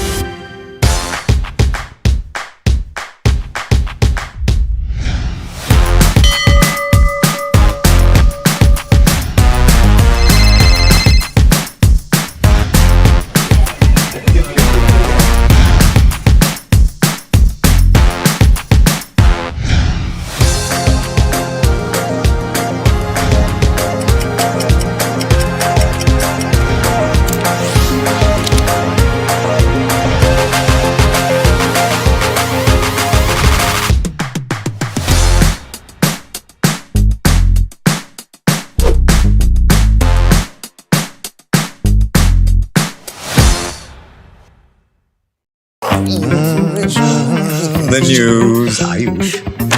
Since when do we do scripts? Fair point. Picture this. The biggest stage. Floodlights. Wow. 4K. The works. Where's the hook? There's going to be celebrities and guaranteed eyeballs. Where's the hook? Think about this. Front page advertisements and hoardings. Bro, where's the hook? Cross-platform. Digital first. Virality.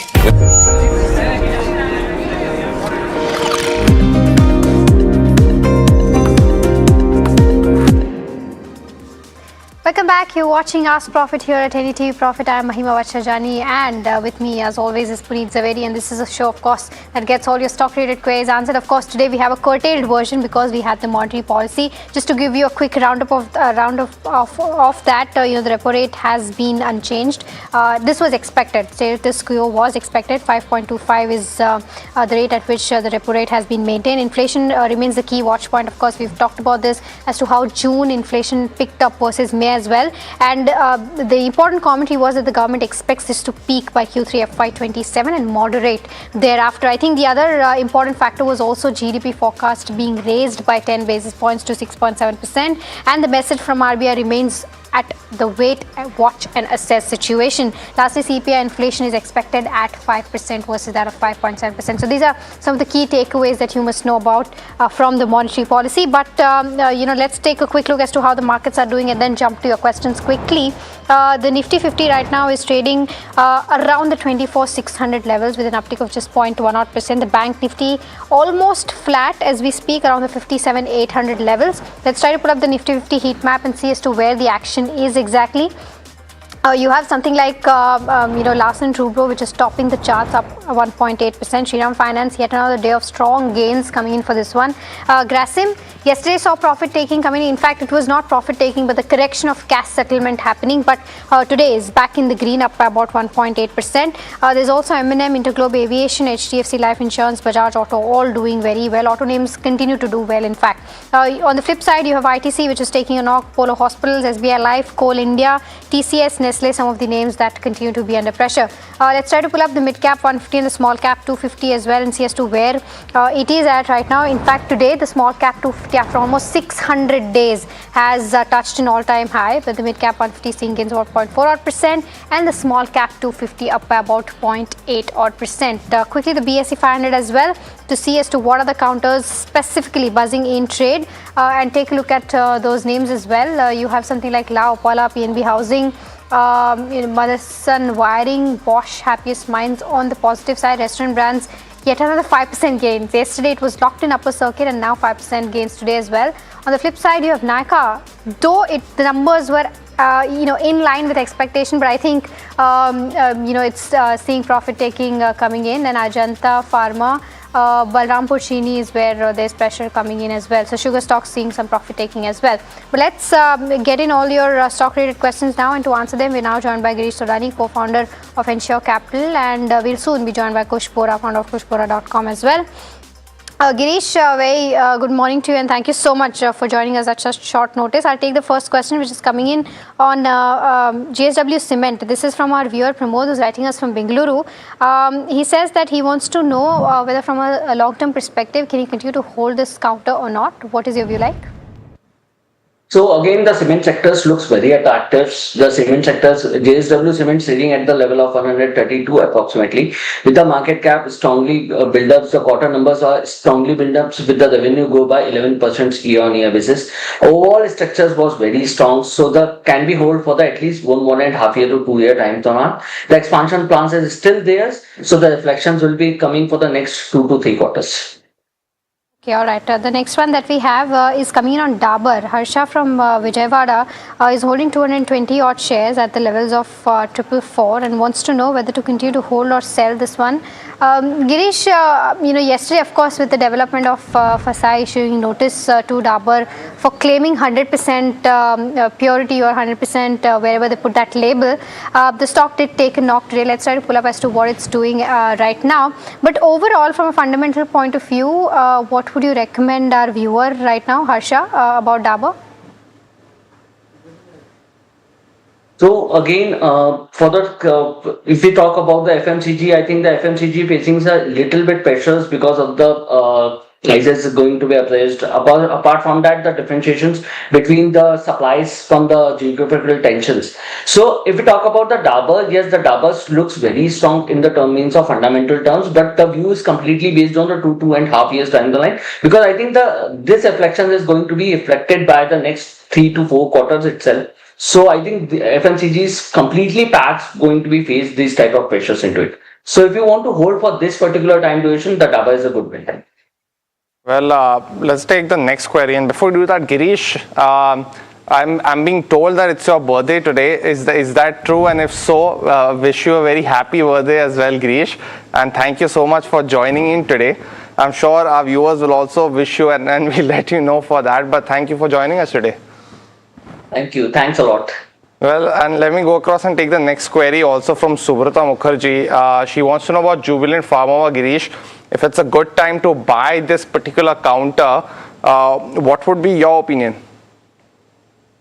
So Jubilant Pharma, I think this is the right time, but if you're having the visions of at least 1.5 year, I think these are 2 times bets. We can say that you can just invest into the 2 installment basis. That is the current level what we're looking out. Apart from that, if you are getting a chance to enter at the level of 850 to 855, this is a very good proposition where you can invest for the longer period of time. All the farmers looks very interesting. Apart from that, the performance as well as the complete group Jubilant revenues was up by approximately 25 to 28%. The PAT was also going to be increases very speedily. So you can invest in this particular. Okay, so that's the view coming on Jubilant Pharma. And Girish, a very, very happy birthday to you. I did not know it's your birthday. And thank you so much, in fact, for taking out the time on your birthday and joining us here. So really appreciate it.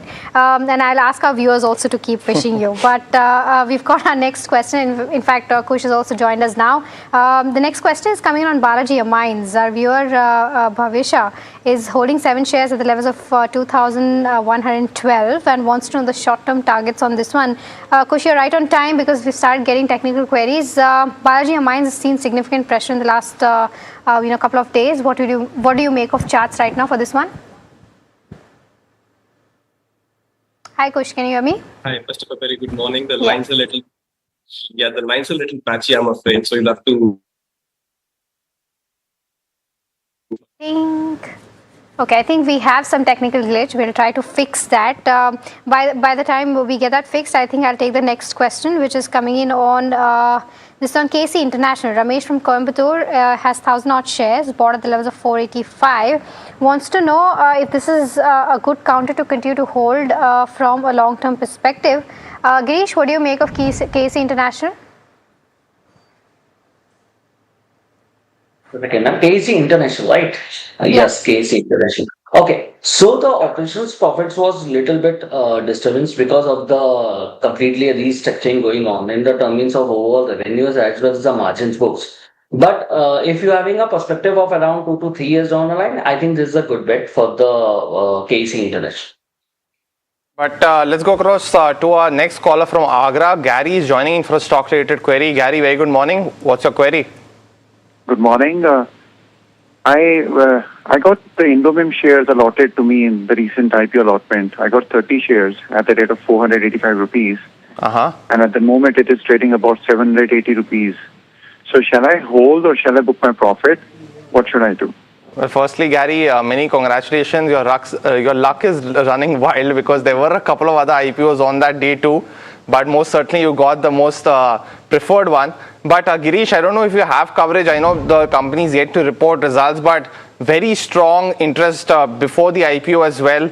Operates in a niche space. What would be your opinion? Should he continue to hold on or take some money off the table? No, can hold this particular counters. The strong build-ups in the metal injection moldings, basically, they are just having the 15 global manufacturing facilities overall. And in the term means we are looking out that their numbers should be there in a good positions in the next 3 to 4 quarters itself. Obviously, there should be a pressure related to the geographical tensions. But I think the overall scenario was very interesting. If you're getting a chance to just get enter at the level of 650, if the stocks come down, then just do an average and add more quantities for that particular level.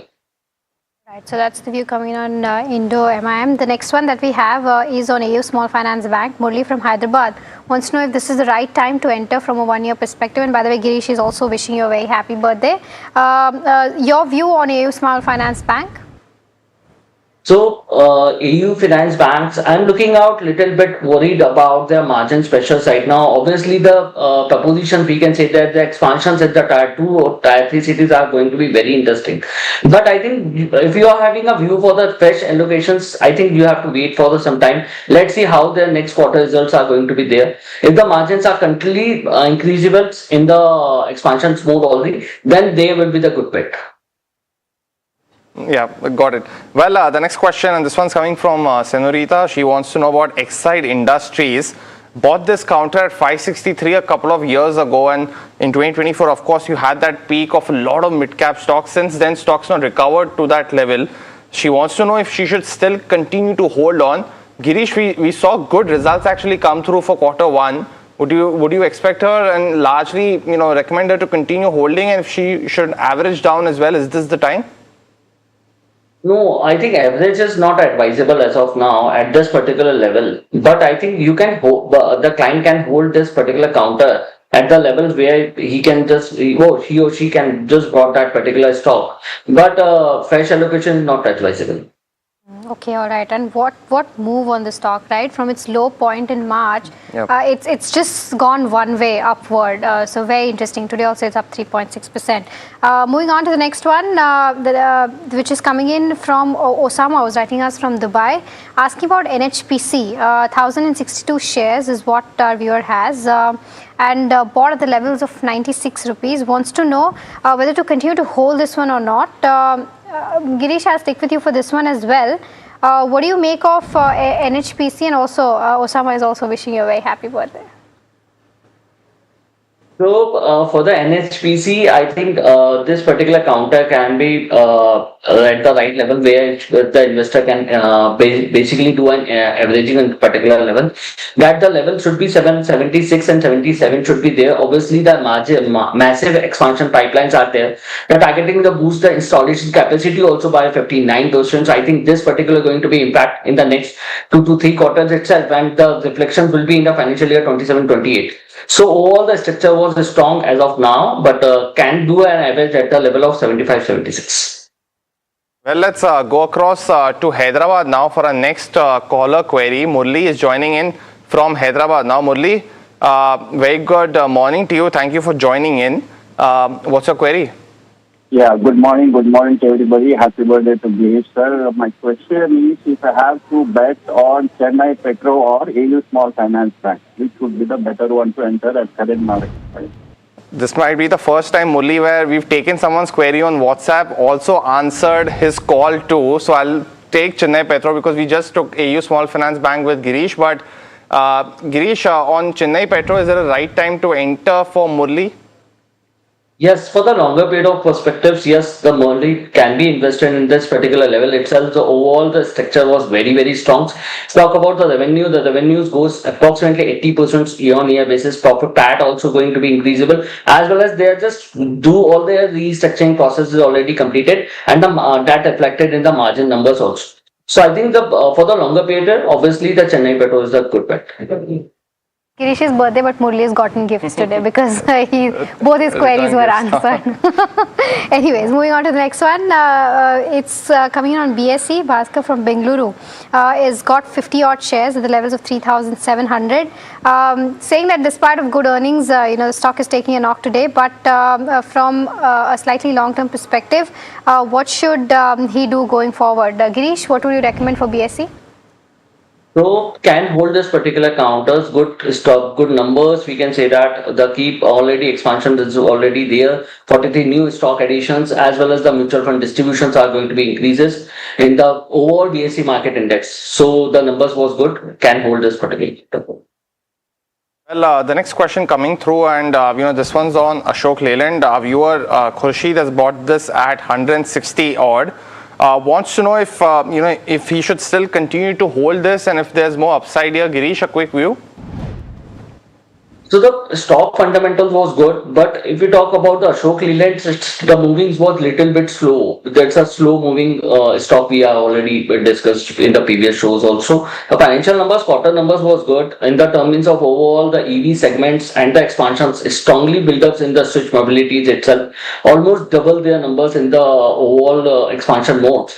But if you hold this particular counter for the 3 to 4 years, it's a very good stock for your portfolios. But if you want early earnings, then I think you have to switch this counter with another one.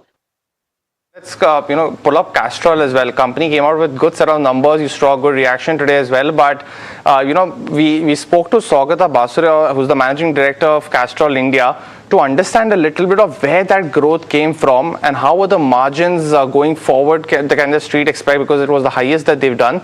Let's listen into what he has to say. What you've seen in this quarter, 21% growth in revenues, EBITDA is up also 50%. How much of that has been driven by volume growth for you? Good morning, and thank you for having me on the show. It has been a resilient performance in a very volatile environment, and you've correctly said that the revenues are up, EBITDA is up. Our volumes continue to grow ahead of the market growth rate. In this quarter, we saw broad-based growth in volume across our industrial, consumer, institutional sales businesses.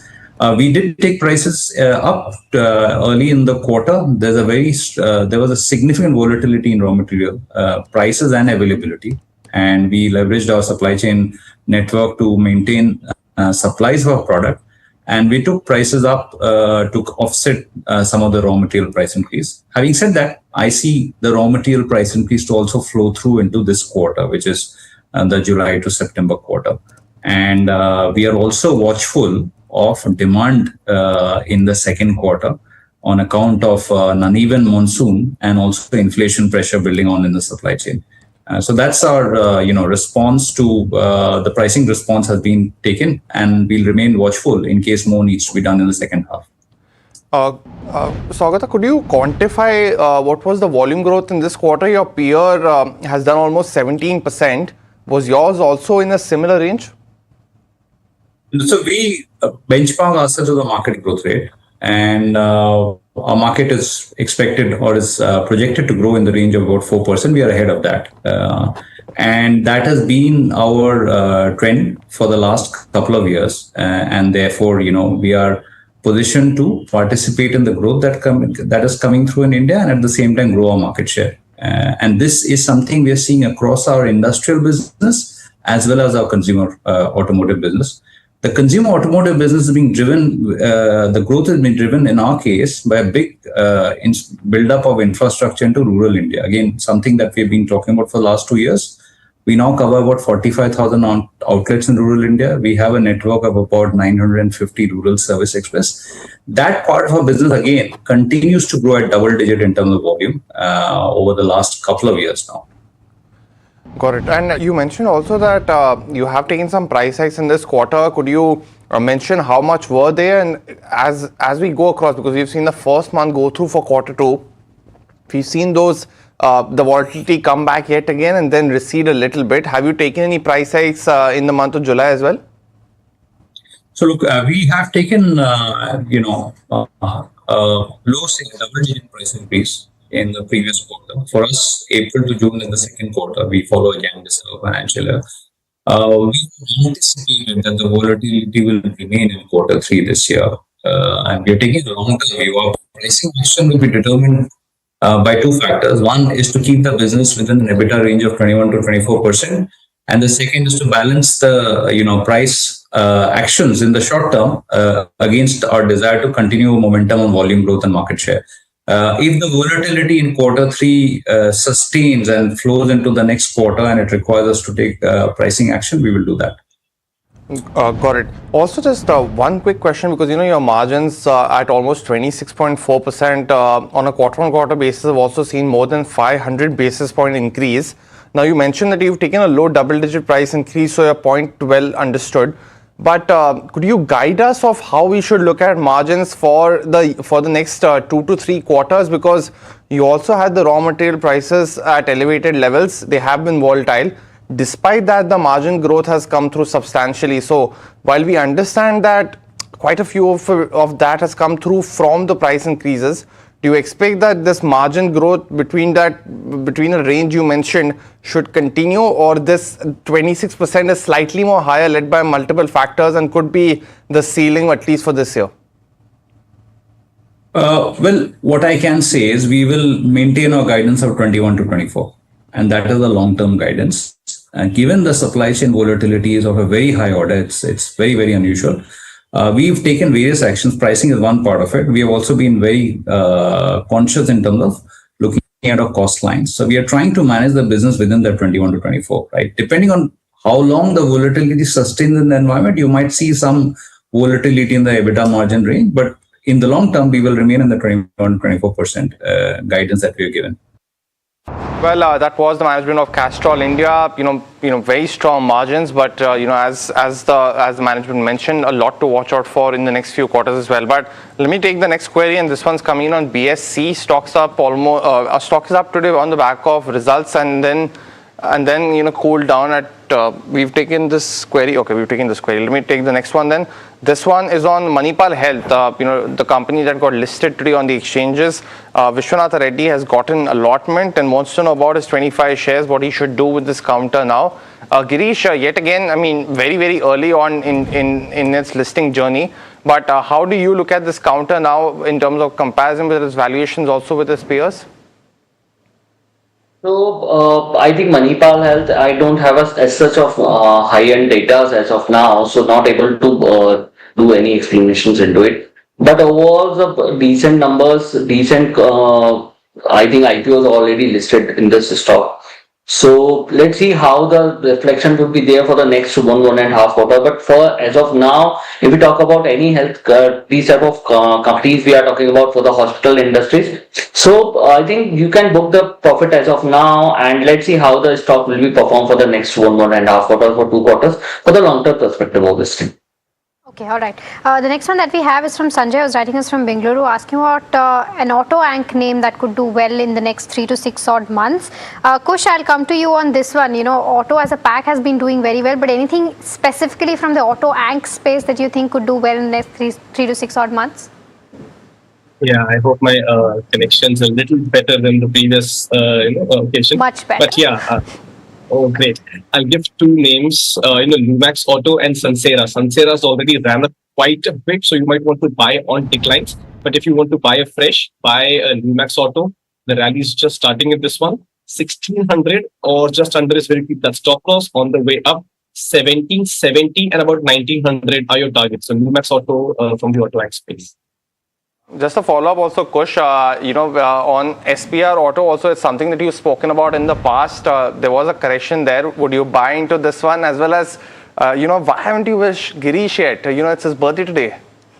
Hey, my bad. I entirely missed that conversation. Girish, happy birthday. So good to share the screen with you. Hopefully we'll meet in person also very soon. So many, great birthday wishes to you as well.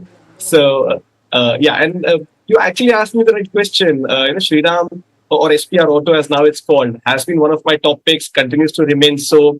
This is also something you can consider. I suggest buying this on every decline. So, yes, you can consider SPR Auto as well. All right, okay. So that's the view coming on SPR Auto. But time now for the rapid fire round. Kush and Girish, you both know the drill. Try to keep your answers as short as possible.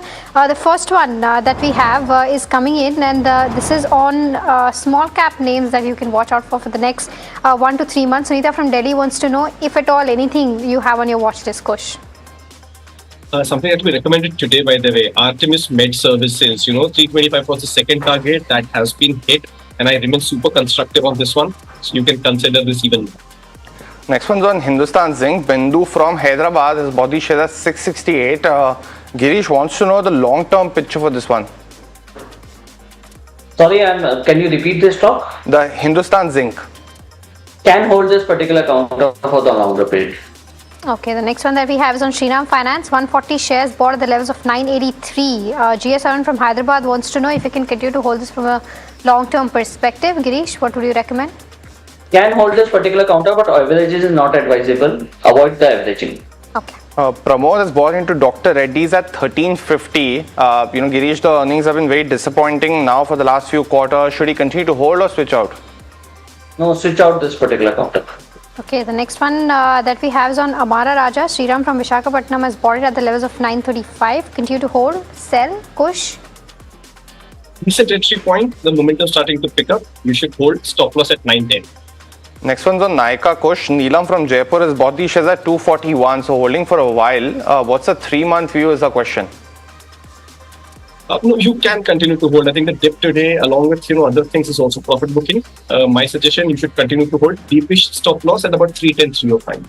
Okay, Wipro is the other one that Rajesh from Hyderabad wants to know about. From a long-term perspective, can he continue to hold the 75 shares that he's bought at the levels of 205? So elevated levels. Girish, what would you recommend him? So can hold this particular counter. IT Packs looks into the restructurings, but the view is obviously a long term, but the perspective would be at least 1.5 year to 2 year. Okay. Next one, Girish, is on Castrol. We actually just spoke to the management. Satyan is holding for the last 2 years at 215. So at elevated levels, should he continue to hold, Girish? Yes, obviously the Castrol's numbers was very fantastic. Obviously the expansions mode is still going on. The restructuring already done by the management, and the margin should be reflected by the next 2 to 3 quarters itself. So hold this counter for at least 1.5. Okay, the next one that we have is on Glenmark Pharma. Our viewers bought 40 shares at the levels of 2235. Continue to hold. Average, again a long-term query. So Girish, your view? So for the Glenmark Pharma, obviously hold this particular counter, but the average is advisable for the 2011. That is the better levels for the range of averagings. Okay. Kush, the screen can't hold your smile in when we talk about Glenmark. So that opinion also from you, as well as on MTAR Tech, we have to ask you this question. Shiv Prasna actually bought it at 5480. Stocks, locked in upper circuit now, but would you recommend her to exit at the next rise? Yeah, my smile was because of the averaging, and you already know the answer. Don't average, continue to hold Glenmark. MTARC, it's now starting to see rebounds. I wouldn't suggest an exit if you've seen the pain on the way down. Might as well see the gain on the way up. But yes, trailing stop loss advisable, close to 6,061.50 levels. Okay, the next one is on Suzlon. Our viewer Rajesh from Hyderabad has bought 1,000 shares at the levels of 70 rupees. Continue to hold, sell, Kush? No, I think you can continue to hold for some more time. Keep a strict stop loss at 44. Next one's from Ashwini from Chennai on Dr. Agarwal's Healthcare Limited. I think there was a big brokerage call on the same also, Girish, today. But what's your opinion on the stock? Counter as of now. Okay, the next one is on Landmark Cars. Avinash from Bengaluru has bought it at an average price of 494. Continue to hold, sell, Kush, any view on the charts? Yeah, you can continue to hold, but I would suggest partial profit booking once it crosses 575 and then hold the rest with trailing stop losses at about 525, 520 levels. Okay. Sriram from Chennai is holding on to signed DLM, but at 373. So attractive levels. Wants to know a long-term view, Girish. What's your view on signed DLM now? So signed DLM stocks fundamentals looks good. Obviously, the quarter numbers are going to be reflected in the next 2 to 3 quarters itself. But I think at least 25% booking should be advisable, and the remaining can be hold discounted. Okay, the next one is from Vijay. He's been holding Balrampur Chini at the levels of 565. Can he continue to hold this one, Kush? Partial profit book now. Hold the rest with a stop loss at about 610. And the next question is on Grow. Raju from Bengaluru wants to know the 9 to 12 month view, Kush. What do you see on the charts now? Could consolidate, already had a good run. So it's consolidating. I wouldn't really advise buying into this entire sector right now. Got it. Well, that was the last question for the rapid fire as well as this edition of the show. Kush as well as Girish, thanks so much for joining in. Girish, have a wonderful evening, and we'll see you, of course, later this week. But thank you so much for joining in. A truncated session, but we got a lot of queries today. Stay tuned, though, viewers. A lot more action on the other side. And we'll see you there on 2 p.m. For the rest of the queries. But for now, it's a goodbye.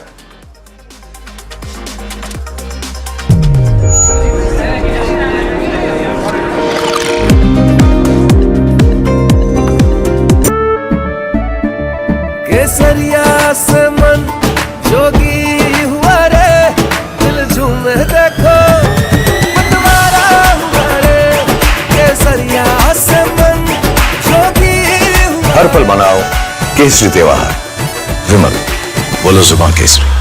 Amba शक्ति plant की world renowned technology देती है steel को ज्यादा ताकत हर बार। अंबा शक्ति SDTMT। POK के firing range में खड़े हैं। Just few inches away is POK. हो सकता है दुश्मन को पता हो कि सैफ अली खान यहाँ पर खड़े हैं। Is it fire?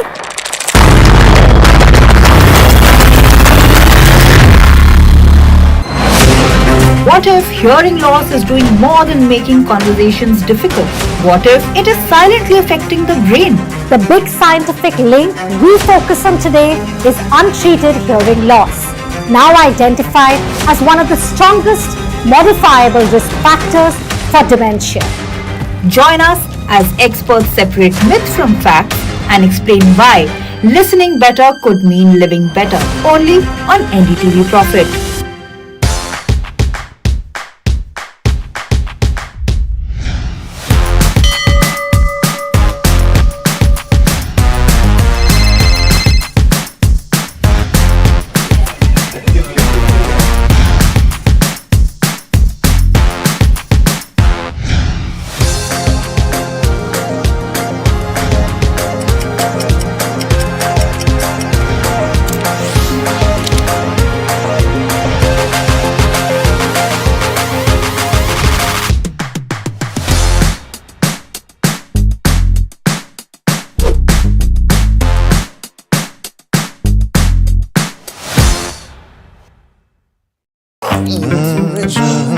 The news. Ayush.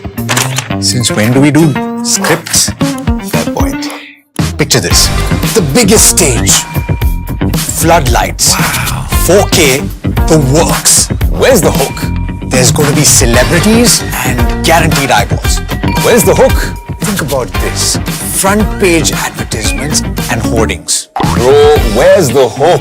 Cross-platform, digital first, virality. Without a hook, no way. The message is clear. It's 2026. You gotta be real.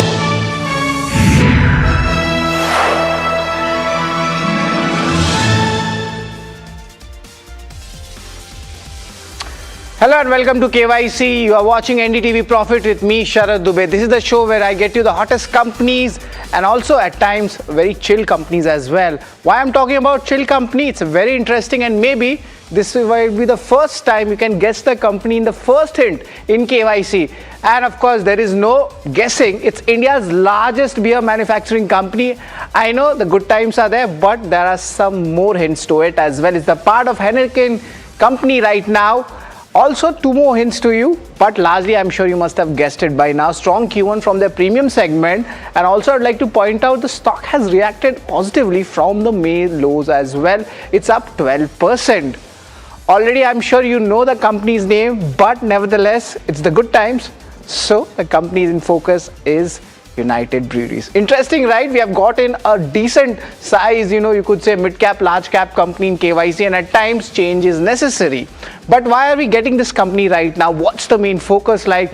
And yes, earnings season is going on, but the company has come up with something really good, especially on the volume growth segment, despite inventory reduction. How did that happen? That's the big question. Also, other key questions we'll be asking the management will be the improvement in the free cash flows, how they have been able to do that. Remember, larger companies have better balance sheets and cash flow strategies, and that's what's playing out. Margin recovery guidance, is there a stress right now in inflation and supply chain? That's the big question to be asked. And apart from this, the Karnataka policy and the UK FTA impact, is there any more positive leg of growth for them? Or is beer outside this FTA impact? Apart from this, why FY26 borrowings has spiked, especially in the short-term segment? We'll try to understand the entire methodology, especially looking at the balance sheet and of course the capacity addition plans. Is the company planning something big in Karnataka? We'll try to get that answer for you. And the premiumization trend. This is something which is going on for the last 4 to 5 years and expected to go much more. So industry specific questions coming in as well. But let's understand what the company does. I'm sure a lot of consumers know it, a lot of stakeholders know it, but let's do a revision. What does the company do? It's India's largest beer manufacturer. Also, let's point out what are the other key numbers. It's a part of the Heineken company right now. This is the logo. I'm sure a lot of you follow Champions League, and this is the logo which we generally see. Portfolio now includes, of course, the Kingfisher Ultra, Kingfisher Ultra Max, and Amstel Grand as well. Also, they are into the non-alcoholic segment also. That's where Gen Z is also focusing on. And this is called Heineken 0.0. Interesting, because the alcohol content is 0, but maybe the taste would be on the alcoholic side. 18 owned breweries they have, 28 products in the portfolio. There is, of course, a mix of owned as well as in-house manufacturing. The Q1 revenue was strong, especially by the volumes, price hikes was there, and change in geographic mix was also recorded. But let's understand the war-related cost pressures were partly mitigated, driving a EBITDA beat as well. Understanding other key factors on Q1, the overall sell-in volume was at 9% and sell-out volume growth stood at 13%. The premium volumes turned margin accretive for the first time. That's where a 7% year-on-year basis growth was also recorded. There are key strategic updates also for the revision. Recently, they commissioned their canning line at Telangana. Second important reason and the strategic update coming in for United Breweries is the progress on the capital investments, especially in Maharashtra and Uttar Pradesh. That's where the expansion is happening. Strategic manufacturing tie-up with ABB in Punjab post the closure of Ludhiana Brewery. So a little bit of reorganization is also there at play for United Breweries. But India's growth drivers, the first is the evolving consumption culture. People want more options going going ahead, and things are of course moving towards the soft beer category as well. Rising affluence, not just tier 1, it's tier 2, tier 3, tier 4, all across the story is playing out, and the shift towards premium choices as well. So a lot of trends are moving, be it Gen Z, millennials, the way the consumption is happening, it's changing in India, and of course the digital and channel modernization as well.